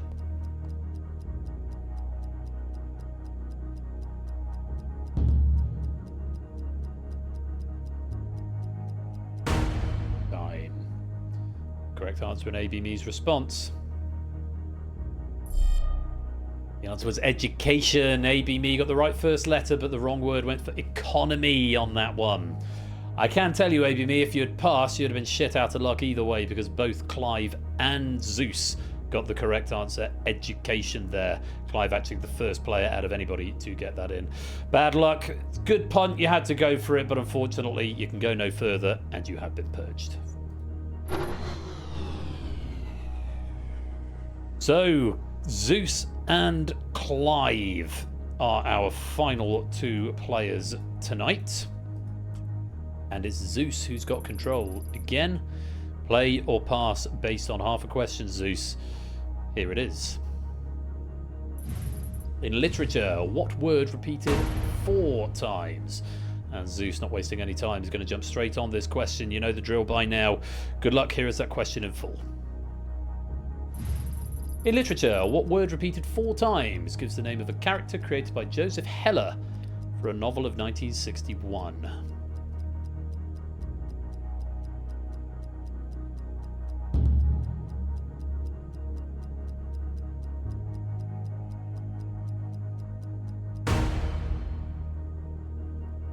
The correct answer in Zeus's response. Bang on. Major was the answer. It's in Catch 22. Major, major, major, major. Clive didn't get the right answer there, so a pass would equally have been as effective there, Zeus. Very well played. You have got to press the button the final time to eliminate our final player. And it is, of course, Clive. Great run, Clive, to get down to the final 2, but unfortunately not to be tonight. Thank you very much for playing, but you have been purged. Our alphabet letter Purge gave her 26 players. That is quite pleasing. So we started with 26 and we are down to just 1 final player. Very many congratulations to Zeus. You have survived the Purge. I mean, that wasn't planned, Natter. Just to go through in elimination order, Flyboy just with the 1 Purge medal, Kegler Coach with 2 Purge medals, AB Me denied their first Purge medal, Clive denied his second Purge medal, and Zeus with that victory, that is your 3rd Purge medal. Very, very well done indeed. And to our final leaderboard, we can see the number of questions that you got right. This is the total questions, including the Purge questions and the final questions. And we can see there we've all had a good game, and hopefully the Unicorn is telling you how many pennies you've been awarded as well, which is nice. So lovely stuff, and very many congratulations to Zeus, and thanks as well to Quizzle for a lovely, lovely pack of the Purge. It was, as Natter remarked, it was very close to a perfect Purge pack by the end there. Just 2 questions left over in the main game, which hopefully you can repurpose at some point in the future. But thanks very much for your efforts, Quizzle, for that. That was a huge amount of fun. Right, gang, we have got one more game tonight, and in part of my new keeping to try and keep things snappy, it's only just 10 to 10, which is unusual when we've got the Purge. I normally make the Purge last an hour and 20, but I've done this in about 45 minutes tonight, so trying to keep things snappy. We are going to have another game of DEFCON. These are questions that I cobbled together quite quickly, so these are new questions. These are not recycled questions. They are brand new. It's probably not my best writing ever, but they're functional. Yeah, 45 minutes with debugging, yeah. But yeah, the questions should be functional, but they are brand new, so they've not been seen anywhere on game night before. Well, not in this exact form. So if you weren't here on Thursday, do stick around and let me know what you think about this game. It's a brand new game, my first new format for nearly 3 years. So if you weren't here Thursday, please do stick around and have a little play of DEFCON, which is going to be coming up in about 5 minutes' time. We'll just do a very, very quick break so you can go to the loo, mainly because I need to go to the loo as well. So go stretch your legs, get some more snacks, and we'll return for our final game of the night in about 5 minutes, which will be DEFCON. Thank you again to Quizzle for writing the Purge, and very many congratulations to Zeus, because you have survived the Purge.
And Odie, welcome to the stream with that lovely, lovely anecdote for us. Lovely to have you here.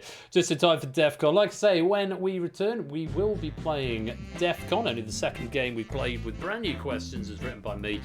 Interested to see how the changes take your fancy. So please do stick around. That's coming up in about 5 minutes' time. Don't touch that dial. We'll be right back.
DEFCON KWHG is the code you'll need on the all-new look Universal Controller.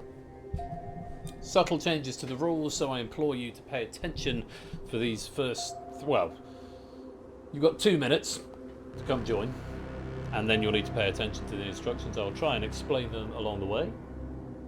They've been relatively straightforward, but... Come join.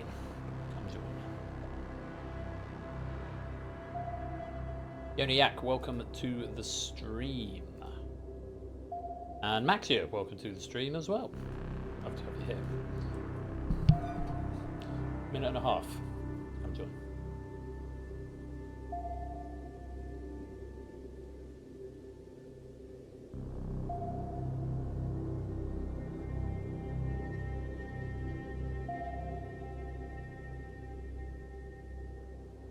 Mute alerts, I think. It's going to mute alerts. Remind me to unmute them at the end. Population is 22. 1 minute. I do have Def Jam. Very different vibes.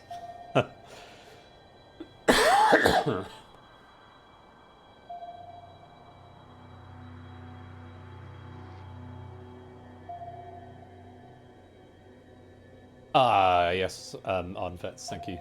Well, that was intentional, but I didn't know if anyone actually used it or not. I probably should have asked first. 30 seconds.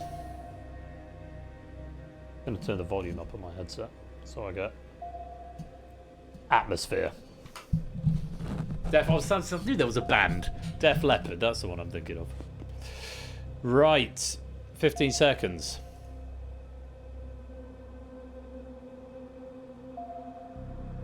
I hope this works. Welcome on into the stream, Pyro Pygmy, and welcome to the game just in time. Here we go.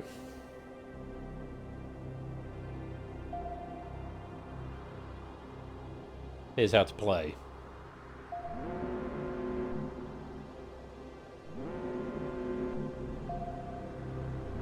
Answer the questions correctly to earn points. The greater the threat, the more points are awarded per question. Incorrect answers and abstentions reset any unbanked points. That hasn't changed.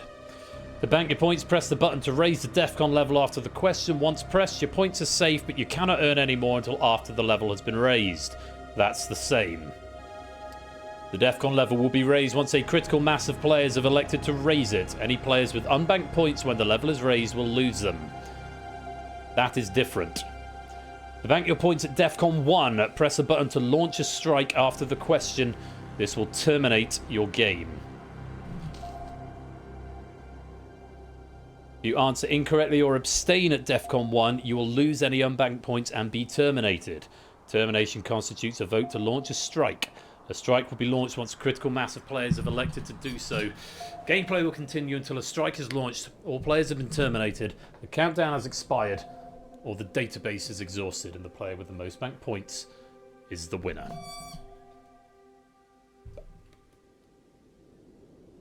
So, good luck. Everyone's going to die. According to the proverb, there is more than one way to skin which common household pet? Cat, dog, rabbit, or gerbil?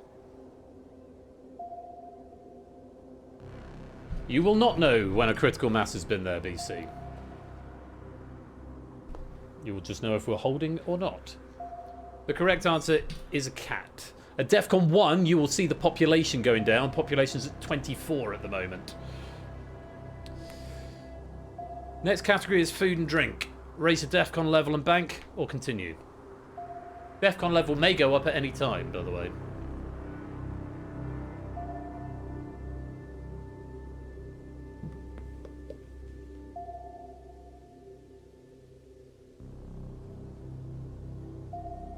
Holding at DEFCON 5, if you bank there, you can't get any points until the level goes up.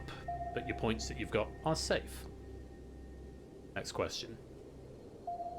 Popular at Wimbledon and often eaten with cream, which of these fruits has their seeds on the outside? Strawberry, blueberry, banana, or apple?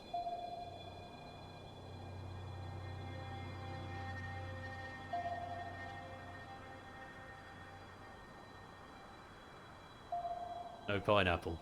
Strawberry is the answer.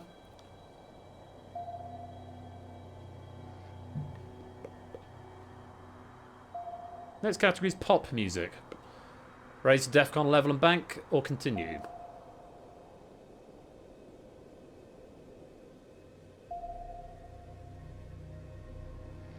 You got both of those right. There's 22 points at stake. Voting is closed. 37.5% of players voted to raise the DEFCON level. We are going to DEFCON 4. If you didn't bank, you didn't get any points. Next. Which of these was a UK #1 hit for the Beatles? She Loves Me, She Loves You, She Loves Him, She Loves EastEnders.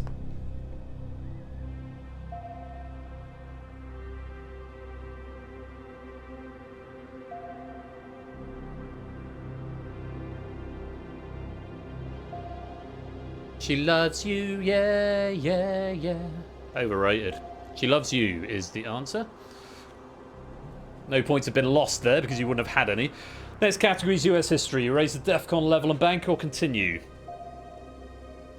Remember, the DEFCON level's gone up, so it's all been reset.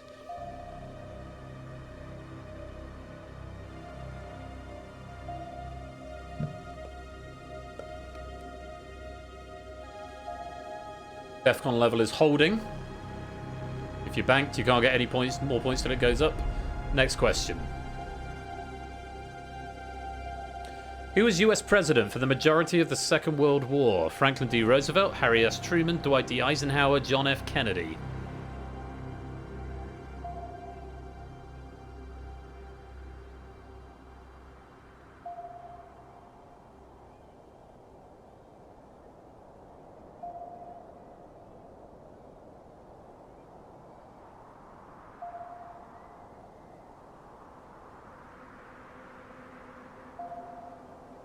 It was Franklin D. Roosevelt, incidentally. The next category is animals. Raise DEFCON level and bank, or continue.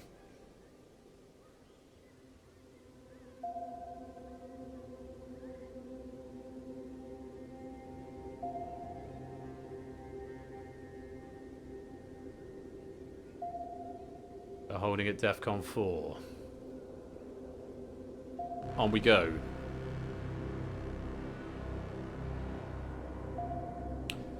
Lemurs are native to which continent? South America, Europe, Asia, Africa.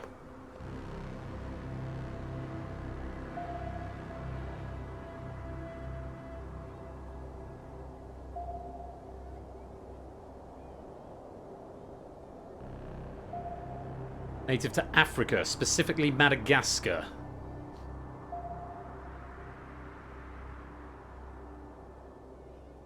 Okay, next category is economics. Raise the DEFCON level and bank, or continue.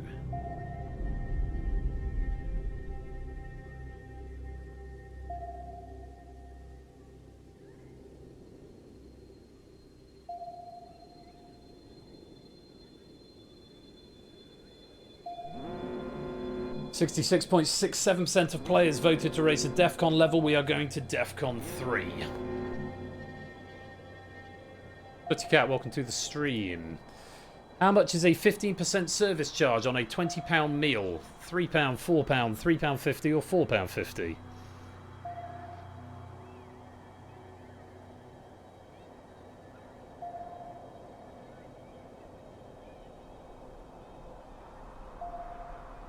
It's £3. 20 times 0.15 gets you 3. Next category is television. Raise the DEFCON level and bank, or continue.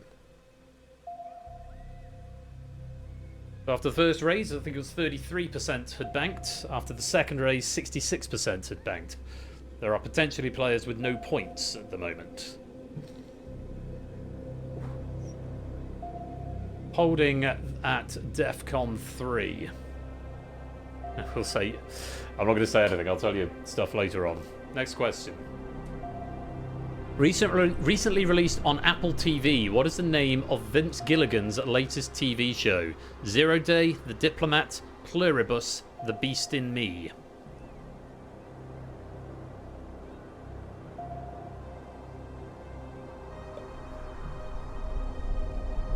Shouldn't have done, Proogs. Shouldn't have done. That might be a bug. Pluribus was the answer. Next category is literature. Raise the DEFCON level and bank or continue.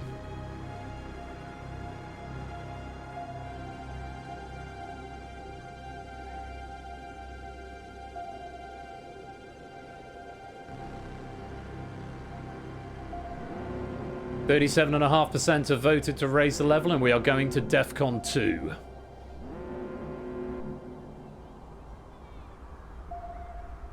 Which work of fiction has the full title, The Ingenious Gentleman, title redacted, of La Mancha? Moby Dick, Don Quixote, Huckleberry Finn, or Frankenstein?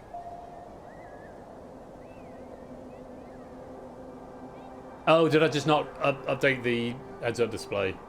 Fine, that's probably just a graphics bug then. Easily fixed. Can someone note it in suggestions, please? Don Quixote is the answer. The Ingenious Gentleman, Don Quixote of La Mancha. Next category is world history. Raise the DEFCON level and bank or continue.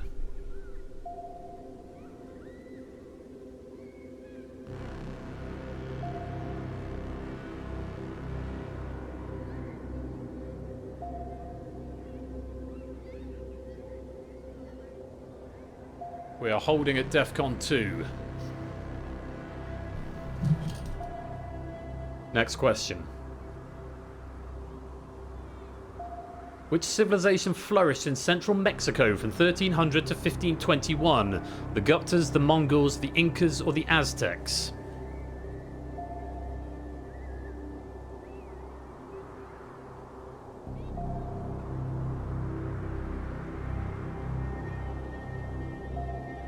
That was the Aztecs. Incas were slightly further south. And a little bit later. Next category is cinema. Raise the DEFCON level and bank, or continue.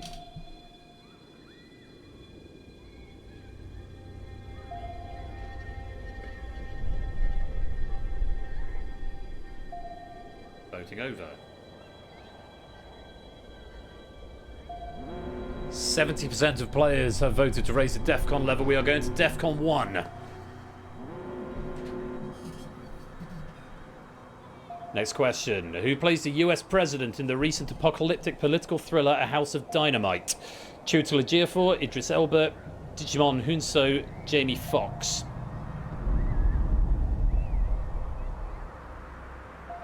Remember, if you're wrong now, you're out of the game. Keep your eyes on the population. Idris Elba was the answer. 12 players remain. Half of you have just been terminated. Next category is sport. Launch, strike, and end game, or continue.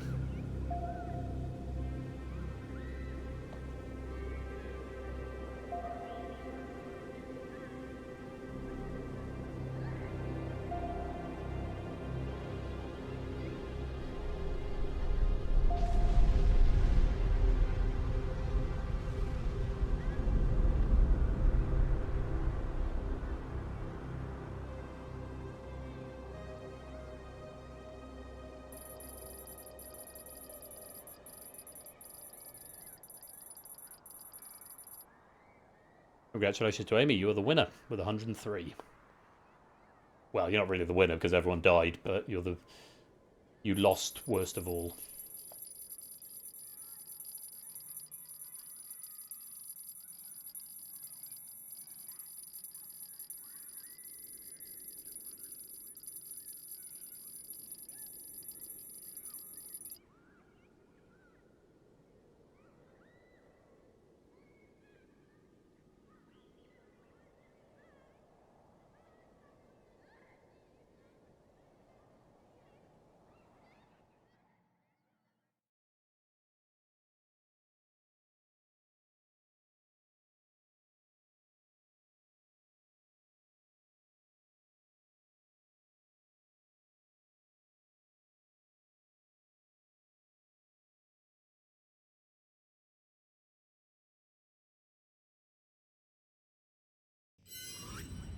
And that's the end of the game. Congratulations to Amy.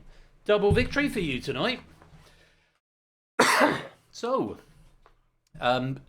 yes, just to give you some statistics there of what happened at the various DEFCON levels, for those of you who are interested in a bit of post-game analysis. Let's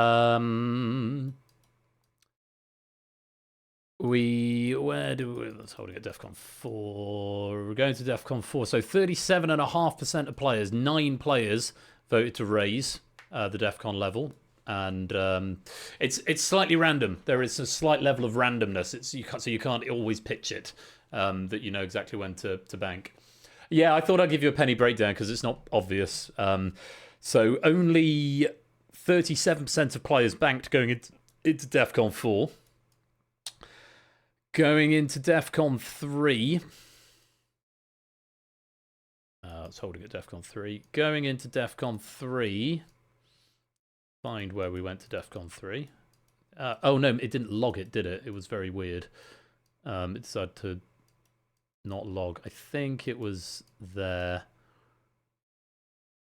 It doesn't say because it didn't log it for some reason. What was interesting though is that the first vote at DEFCON 3, one player elected to raise the voting level, which meant there was a 5% chance. There's always at least a 5% chance it could raise, even if no one elects to vote it. There will always be a 5% chance. And it came out at 5.96 was what the dice roll did. So it very nearly raised with just one person going into DEFCON 2. But ultimately, 37.5% of players banked their points going into DEFCON 2. And then going into DEFCON 1, 70% of players banked going into DEFCON 1. Half the players then got that first question wrong and were immediately out of the game. So that was immediately 12 votes to strike, because you automatically vote to strike if you're eliminated. And then another 1, 2, 3, 4, 5, 6 players voted to strike. So 75%, which gave you a 60% chance of a launch. And that came in under, which triggered the launch.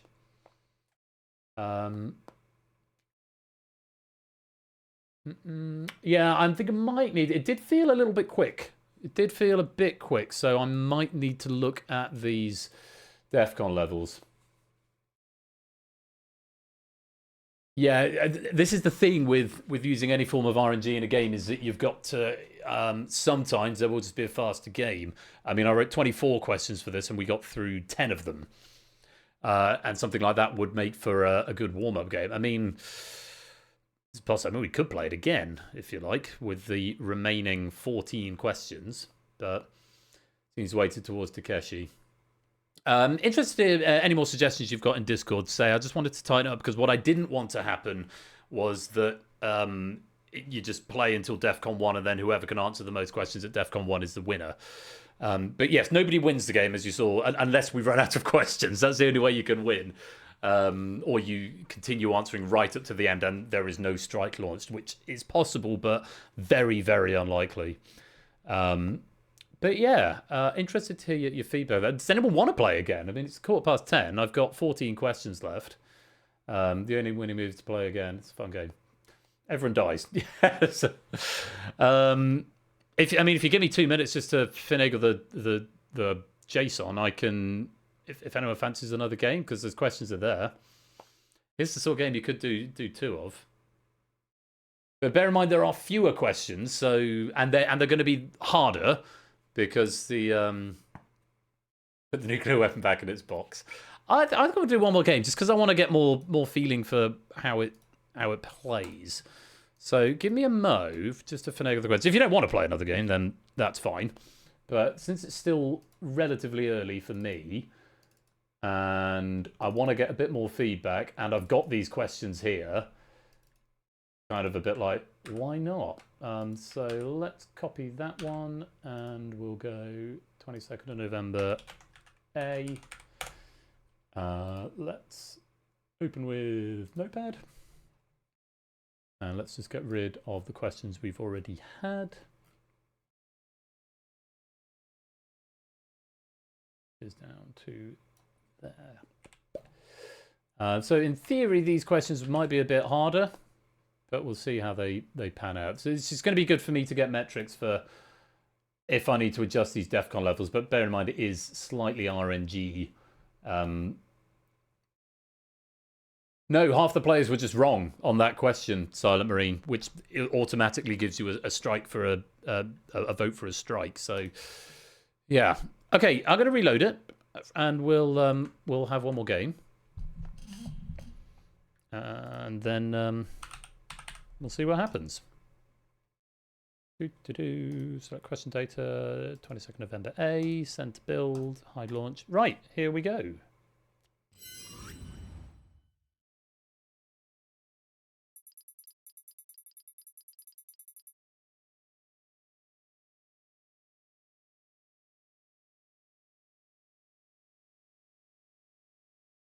If you don't want to play game number 2, then that's absolutely fine. If you've had enough quiz for tonight. But yeah, interested to hear your feedback. HKGT is the code.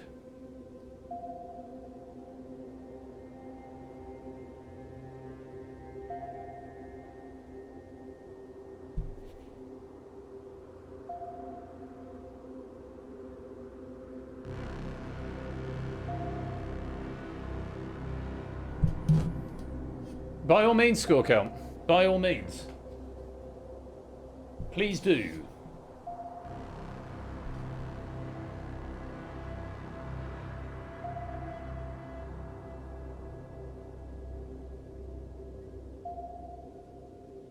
The only time there is a guaranteed raise in the DEFCON level, by the way, is if 100% of people vote for it.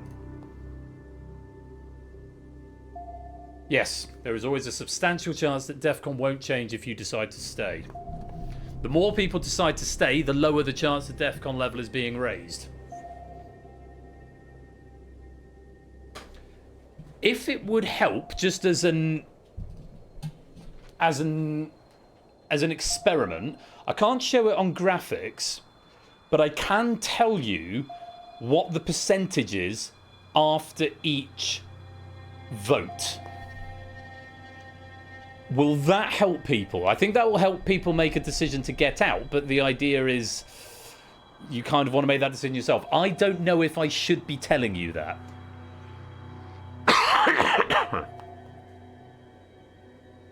I know you would like to know that, Clive. I'm trying to decide if it makes it a better game or not.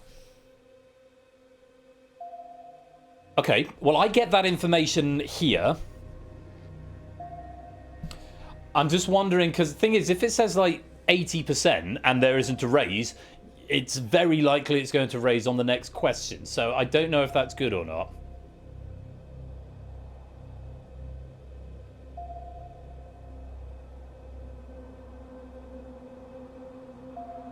But since we are experimenting, I will verbally tell you what the percentage vote was after each vote. Okay?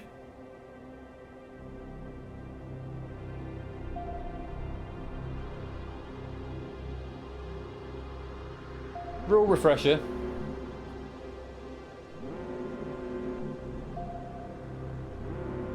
Yeah, so it's just experimentation, so I'm not...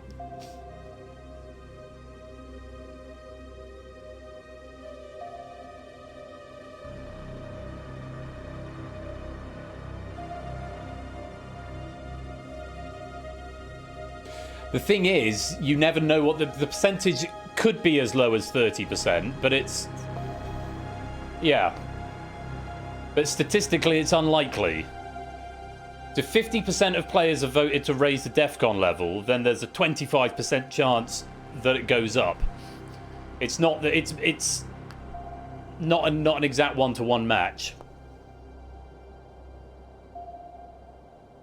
But it could go up on the first question. Even if no one votes to raise it, there is a 5% chance. But yeah, this is where I'm sort of slightly torn between... Yes, there is a known range of possible percentages. I've deliberately not told you what they are. I didn't want to confuse things on this opening splash.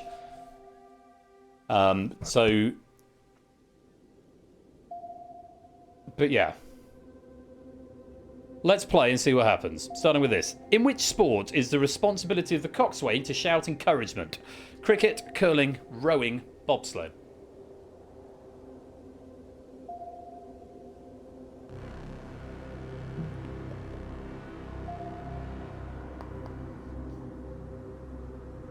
There's your sport question. Yeah. Rowing. Okay, yeah, this is a shout encouragement the coxswain does. Rowing was the answer. Next category is biology. Vote to raise the DEFCON level or ban can continue.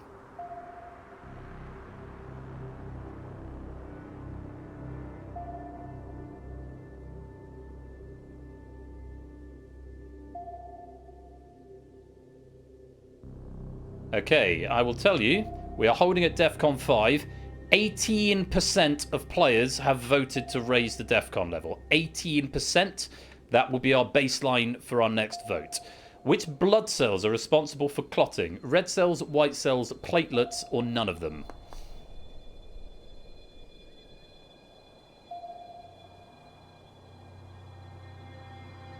Even if I don't tell you the exact percentages, the higher, the more players who voted to raise the level, the more likely it is, but it is not a guarantee.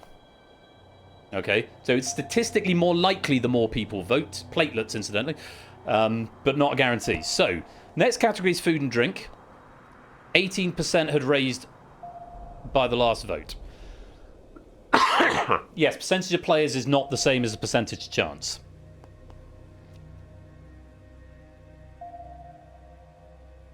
Analysis. We are holding at DEFCON 5. 59% of players have voted to raise the level. But we are holding at DEFCON 5. Next question. Supreme is a cut of which meat? Beef, pork, chicken, or gammon?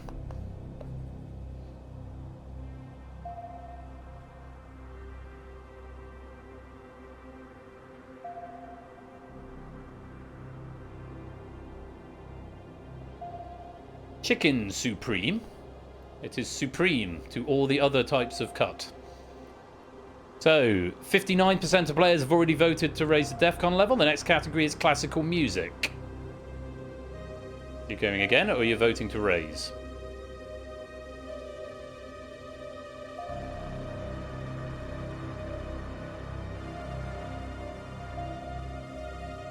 Analysis in. We are going to DEFCON 4. 72% of players have elected to raise, and we are going to DEFCON 4. Any unbanked points have been lost. On we go. Of these four composers, who was best known for his waltzes? Sergei Rachmaninoff, Philip Glass, Richard Wagner, Johann Strauss II.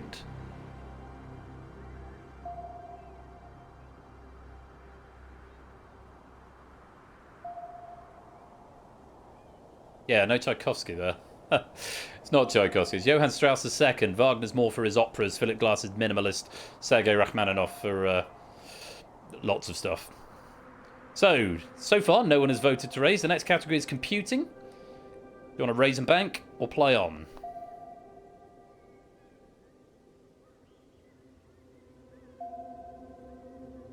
You've got no points, by the way. There's very little point in voting to raise.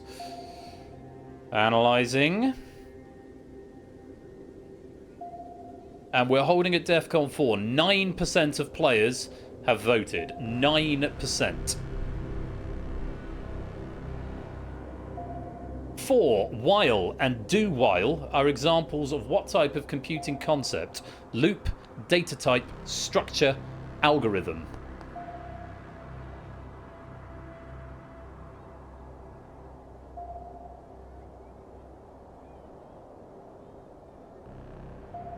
Those are all loops.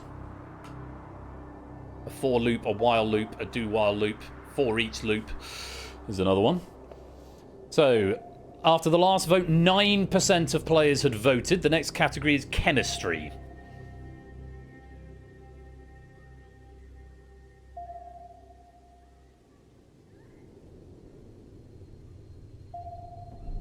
Analysing.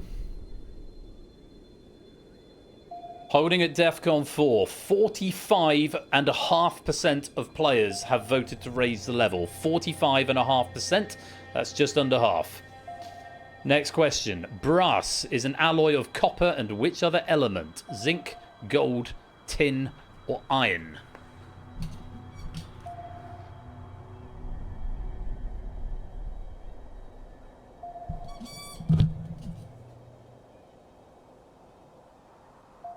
That would be zinc. You occasionally get tin in there as well, but it must have zinc in order to be brass. You've got no points. If you just lost your points on that question, there's no point in voting to raise the level. Next category is space. Raise or continue. So remember, if you got that one wrong, there's no point in raising the DEFCON level. Would sort of be my advice. Analysing. We are holding at DEFCON 4. 72.73% of players have voted to raise the DEFCON level. To our next question. On space. What is the largest moon in the solar system? Saturn 6, Neptune 1, Earth 1, or Jupiter 3?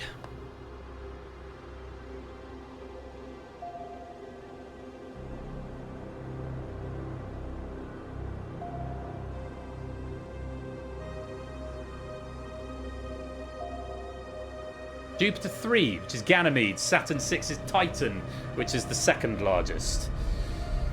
The last vote was at 72.73%. The next category is pop music.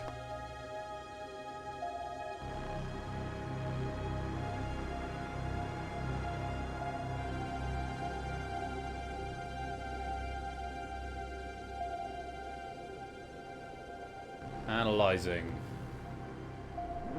90% of players have voted to raise the DEFCON level, and we are going to DEFCON 3. Next question. Which of these X Factor acts placed highest in the competition they were in? Ollie Murs, One Direction, Matt Cardle, or JLS?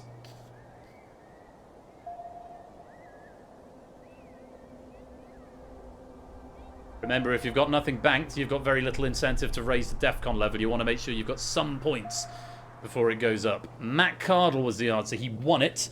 Ollie Murs and JLS finished second. One Direction finished third. Next category is UK history. Raise the DEFCON level and bank, or continue.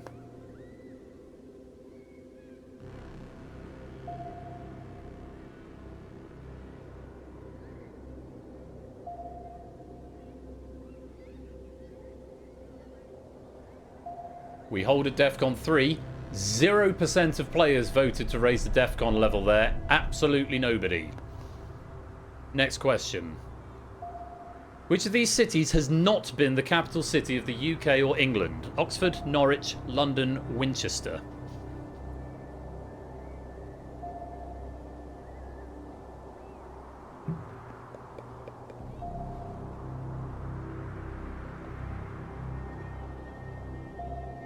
Norwich is the answer. Oxford and Winchester both have.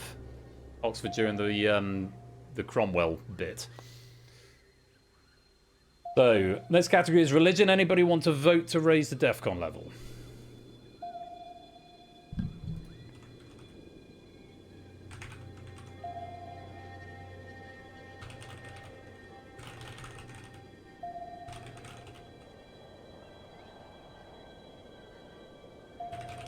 We're holding at DEFCON 3. 22.7% of players have voted to raise the DEFCON level. Next question. The Yasna is the primary religious text in which religion? Pastafarianism, Druidry, Jainism, Zoroastrianism.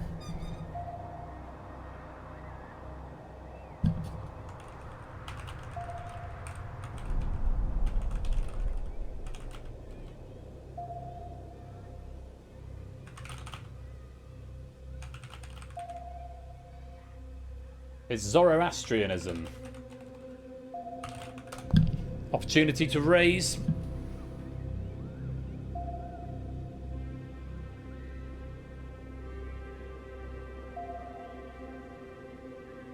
Next category is probability, incidentally.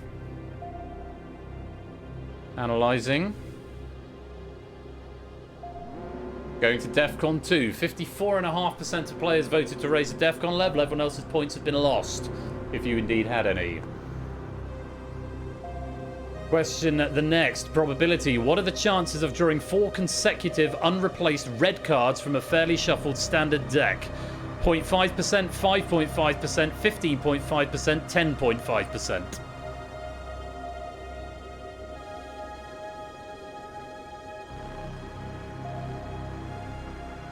5.5% is the answer.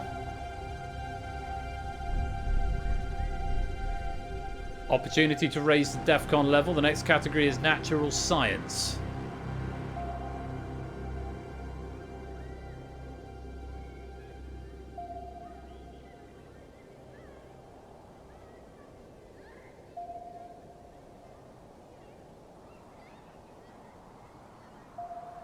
We're holding at DEFCON 2. 4.5% of players voted to raise.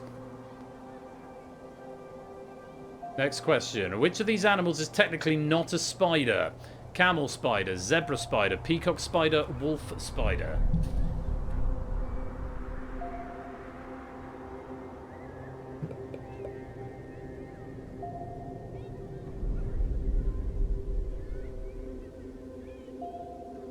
It's the camel spider. I can't remember what it is. This is from a very old pack that I didn't have any notes for. I'm now into the leftover questions from Thursday's game. Next category is television. Vote to raise the DEFCON level or continue at DEFCON 2.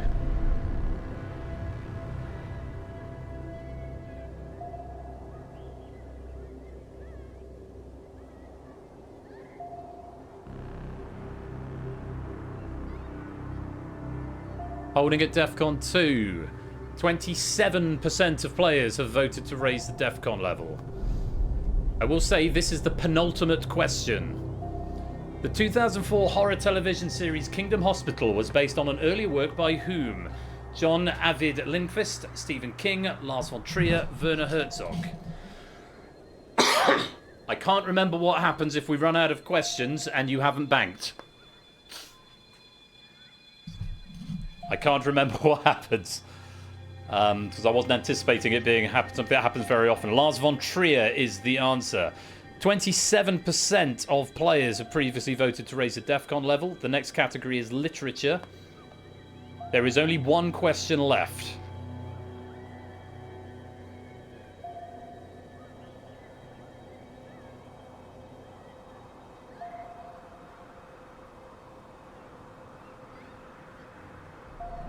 %72% of players have voted to raise the DEFCON level to DEFCON 1. We are going to DEFCON 1. I can tell you that would have gone to DEFCON 1 anyway because of how the dice fell. Which of the Gormenghast fantasy novels was not fully written by the series' original author Mervyn Peake? Gormenghast, Titus Alone, Titus Grown, or Titus Awakes?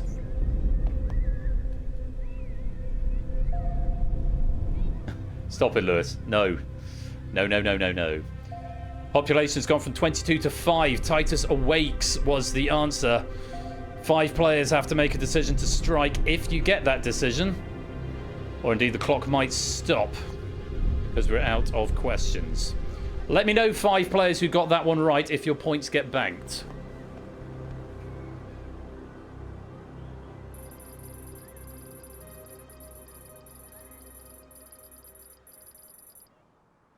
JR is the high scorer. Good. Okay, so they probably should be if we run out of questions. And we had some survivors that time. We didn't go to nuclear winter, which is nice.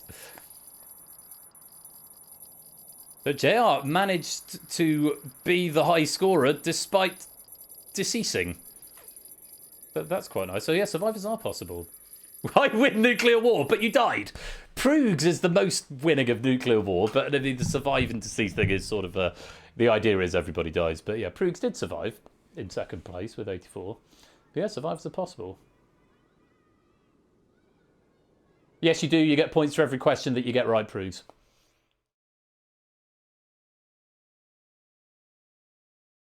No, you're right, you don't get any more points, but in the same way, once you're eliminated in the Purge, you don't get any more points. And there we go. And that timed out perfectly, because I have a feeling if we'd gone to a vote there with only 5 players left, it meant that 17 people had already triggered a strike, so it was highly likely we were going to get nuclear Armageddon then anyway. Just because of how the percentages work. Yeah, you earn pennies. That's the same metrics as any game. Once you're eliminated, you can still earn pennies, but not points. So, yeah. So, better with the percentages? Worse? The same? Interested in your thoughts while it's fresh. Let me know. Let me know in the chat because I'm looking at the chat now.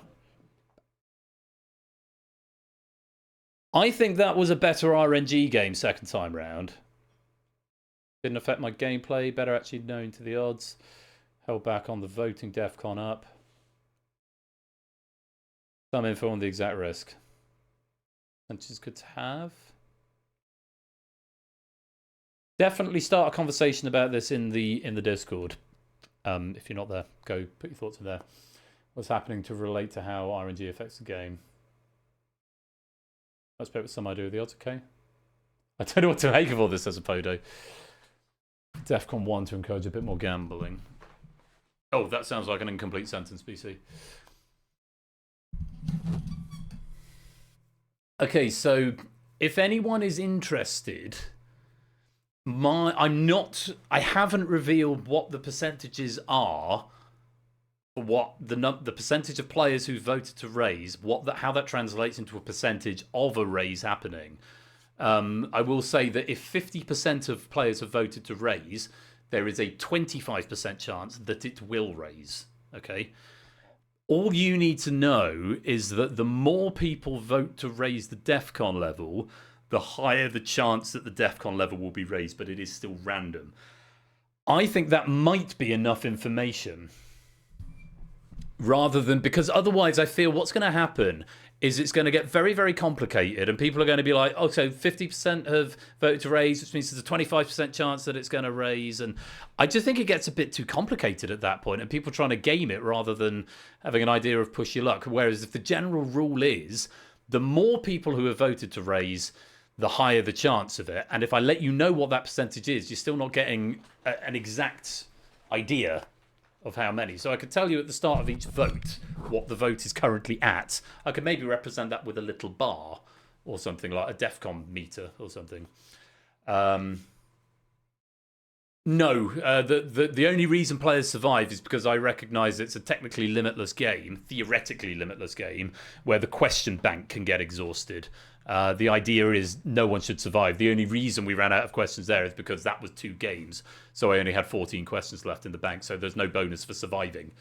Don't play this game after Purge, which percentage work exactly? Not possibly. Possibly. So yeah, I think that works. But that was better because the percent, we got to 70% and it still hadn't gone. There was one moment in it actually where it was very close, but it hadn't actually gone up. Yeah, there was so the first vote at DEFCON 2, one player decided to raise the level, which means there was a 5% chance that it would go up. But the result rolled a 99 out of 100. It would have had to have rolled lower than 5. So the only other thing, yeah, I just think a little bar that shows the percentage of players who voted to raise the DEFCON level, which is not a guarantee. It is not once you hit 100, it's a guarantee. But once you're at 75%, it's not a 70. This is where I worry about this, because if you have a bar showing 75%, I worry that players are going to think that means there's a 75% chance it's going to go up, and therefore more people will vote to raise it, even though it's not a 75% chance it'll go up. It's like a 50% chance it'll go up.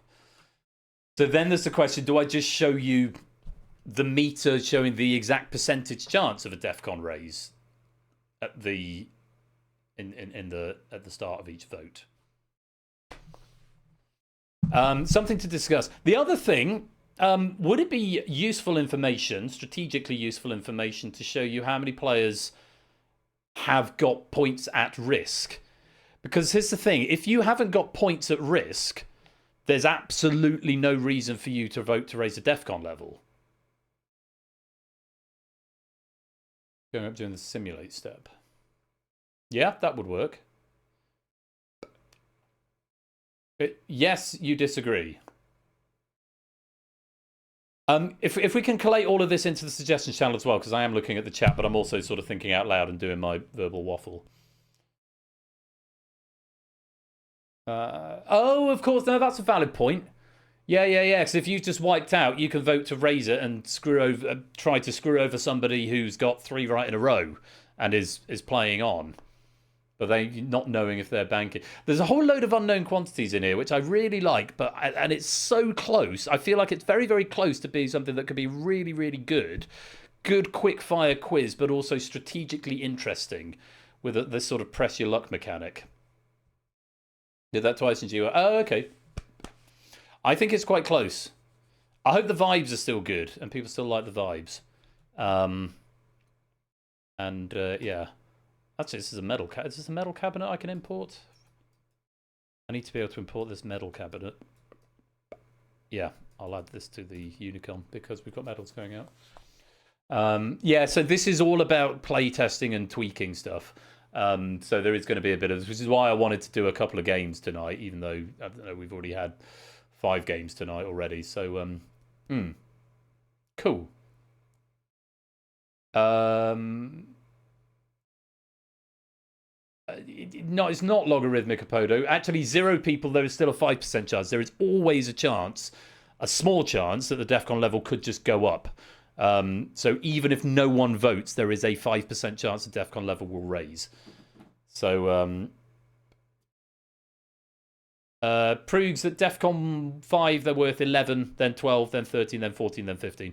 I could put that somewhere on the Unicom, if you like. But yeah, vibes are hopefully good. But obviously, if it is a game of with some level of strategy, we don't want that strategy just to be vibes. I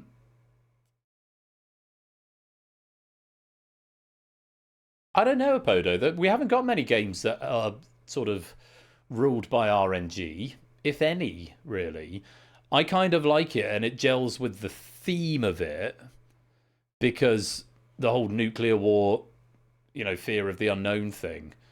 And again, if you're being given some information, there is a level of, do you press your luck if that meter's at 50%? It's like, ooh, okay, there's a chance the DEFCON meter could go up, and I've got quite a few right in a row. I think it's a good thing.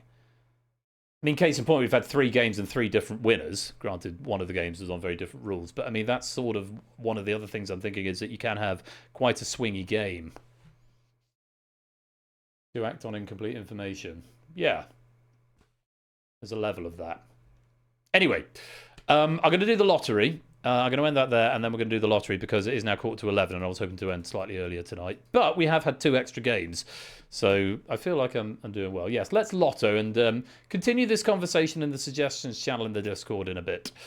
But thank you very much, everyone, for playing, and thank you for all the feedback. Look forward to reading it, and I hope you're enjoying the game.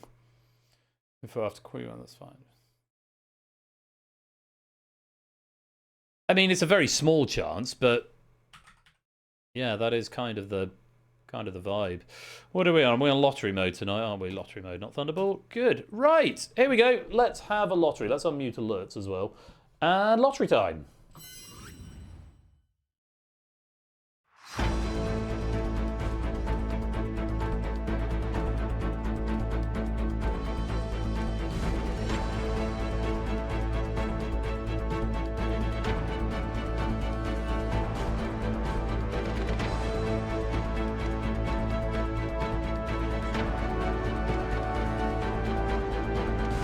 Live from the Game Night Control Center, it is time for the weekend lottery draw. CBDQ is the room code if you would like to come and grab a lottery ticket. And you know what? I fancy playing the lottery tonight. Also because I want to see the new Universal Controller in action. Because I've not tested it with the lottery yet. So I'm going to come and play the lottery. CBDQ. It's quite nice, isn't it, actually? I quite like this new look Universal Controller. I hope everyone else does as well. I'll fix the bugs for next time. Oh, how would I like to choose my first lottery line? Manually. Haha, this has got the multi-select on it as well. I don't know if this is a good thing or a bad thing for this. I pick my lost numbers.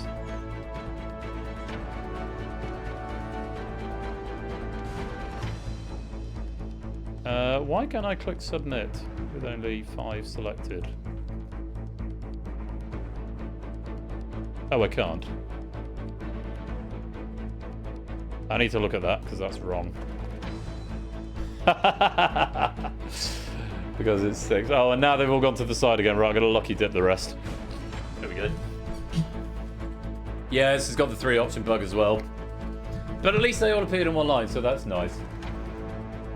It's going to do that thing again. Or randomly kills us. Yeah, it's the same bug, Lewis. And I'm actually looking at it myself here because I'm playing the lottery tonight. Yeah, we've got it. We've clocked it. We've clocked the 3 option bug. Right. And if we've got quite a few in, that's the end of the sting. I think that's enough people in for the lottery.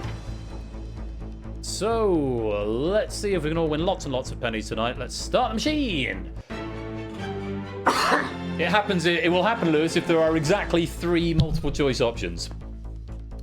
Something else I need to note. Submit button in multi-select, i.e. lottery, is highlightable and shouldn't be with only without selecting correct answer count. So I need to look into that. Right, tonight we're using Excalibur and set of balls number 1, and let's release those big money balls. Oh, I see. Yes, that is fun to guess. So, having done an afternoon of work on the Universal Controller, I've got generated more bugs than I think I've seen in a long time on a single stream. But still lots to talk about, which is great. So, best of luck to you all. Real success. Let's start the draw. If Excalibur can make for happy for you all. Excalibur can make for happy for you all. First ball out of the machine tonight. It's a yellow one, number 49. First appearance for that in the main lottery draw. And there it is, sort of rattling its way down the cage there, eventually making its way down. As the balls continue to churn, the next ball out tonight is that green one there, number 37. Second appearance of that in the main lottery draw. Last appeared Saturday, the 11th of October. Only 49 balls in this draw, not 59. Rattling around a bit more. And the next ball out tonight, it's a pink one, number 22. Fourth appearance for that in the main lottery draw. Last appeared Saturday, the 8th of November. We've got 3 balls worth of a rainbow draw tonight. Just missing a blue one and a white one. Let's see if we can get that in the next 2 balls. Fourth ball out of the machine tonight. No, it's another pink one, number 25. First appearance for that in the main lottery draw.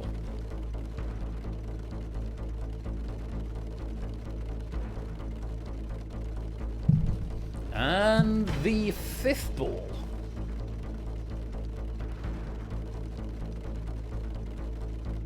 There's our white one, number 5. Third appearance for that in the main lottery draw. Last appeared Saturday, the 27th of September.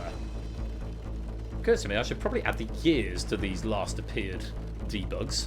Because we're eventually going to get into multiple years of lottery draws. 6th ball out, looking for a blue one. Oh, we've misfired for ball number 60. We're doing so well, Excalibur. Ah, we've got a blue one with the rainbows. Ball number 12. Second appearance for that in the main lottery draw. Last appeared Saturday, the 20th of September. So we've got a nice array. Oh, I should be looking at my balls being marked on my device over there. Well, I've got 1 on a handful of lines, so nothing for me tonight. The bonus ball tonight just to be drawn. It's a green one right there, number 36. Fourth appearance for that in the main lottery draw. Last appeared Saturday, the 1st of November. And those balls once again. Bad luck, I'm afraid you haven't won today. Maybe next time. What a shame. What a shame. Anyway, number 5. Number 12. Number 22. Number 25. Number 37. And top of the shop, number 49. The bonus is number 36. Let's take a look at some of tonight's bigger winners.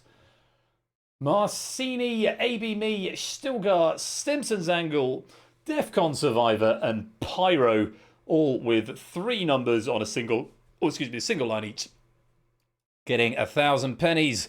Multiple lines, AB Me gets 1,500 across 3 lines, and again, this is going to be on graphics eventually, but not there yet. Stilgar getting 1,500 across 3, Pyra getting 1,500 across 3, TVP getting 1,250 across 2, Matt getting 1,250 across 5, BC getting 1,250 across 5, Stimson's Anger getting 1,250 across 2, Pruce getting 1,250 across 2.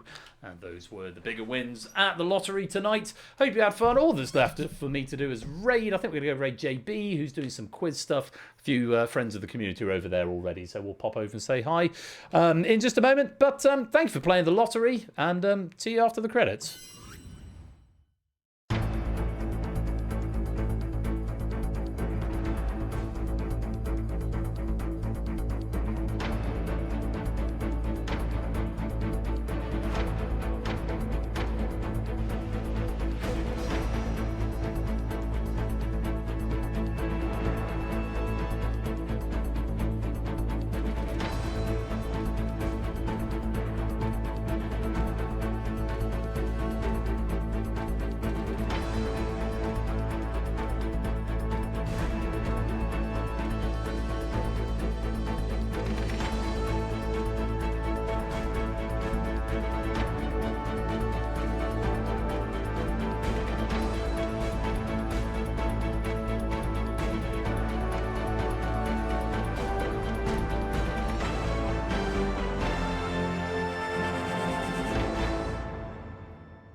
I think Marcini's the real winner of the lottery there, going for the micro penny conversion, went for the lottery and ended up with over 10,000 pennies being paid out by the lottery machine. Congratulations there, Marcini. Puts you into 6th place on this season's penny leaderboard.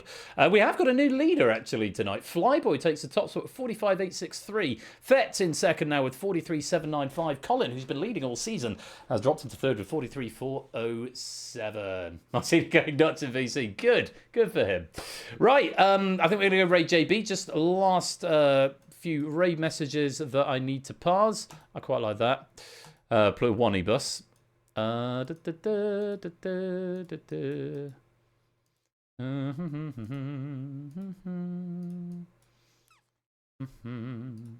Right. I have had it with these monkey fighting Sams on this 9 to 5 quiz or something like that. It truncated, but I remember laughing at it at the time. In this Monday to Friday quiz. That's why it'd be me. Pingu will be your pilot today from Score. What you talking about, Bruce Willis? I really like that. I like both of these, but I can't give them both the winner, so they're both going to get pity pennies. Ghana Chameleon and Ghana Chameleon for Prugs and Lewis. Which means I've got a choice of a raid message from JR or a choice of a raid message from JR. I think because we had a DEFCON one last time, you get consolation pennies for good luck, everyone is going to die. And our raid message tonight is going to be Sir Francis BLT, which call back to a question in the Purge earlier on. There you go, JR, have 100 pennies. We are going to raid JB Henry XIV and say Sir Francis BLT. I'm going to be back on Thursday next week with even more quiz. We've got Battlefront by To Be Confirmed, Data Leak by Oni, and The Escape Artist by Fluffy Bunny. I do hope you'll come and join me for that. That's Thursday night, the 27th of November, 8 p.m. GMT. If you're just here for the weekend stream, I'm back next Saturday with Plinko Distinction and Moneybox as well. So yeah, happy days. Off we pop over to JB Henry XIV, and we're going to say Sir Francis BLT. And that's about it. Thanks for coming to join me tonight. Thanks again to all the writers and the proofing team and to everyone for coming to play. No, that's not how I start. You have been watching Game Night with me, Royal Flush, and until next time, be splendid and wonderful and marvellous and safe, and as always, take care. Peace out, and good night.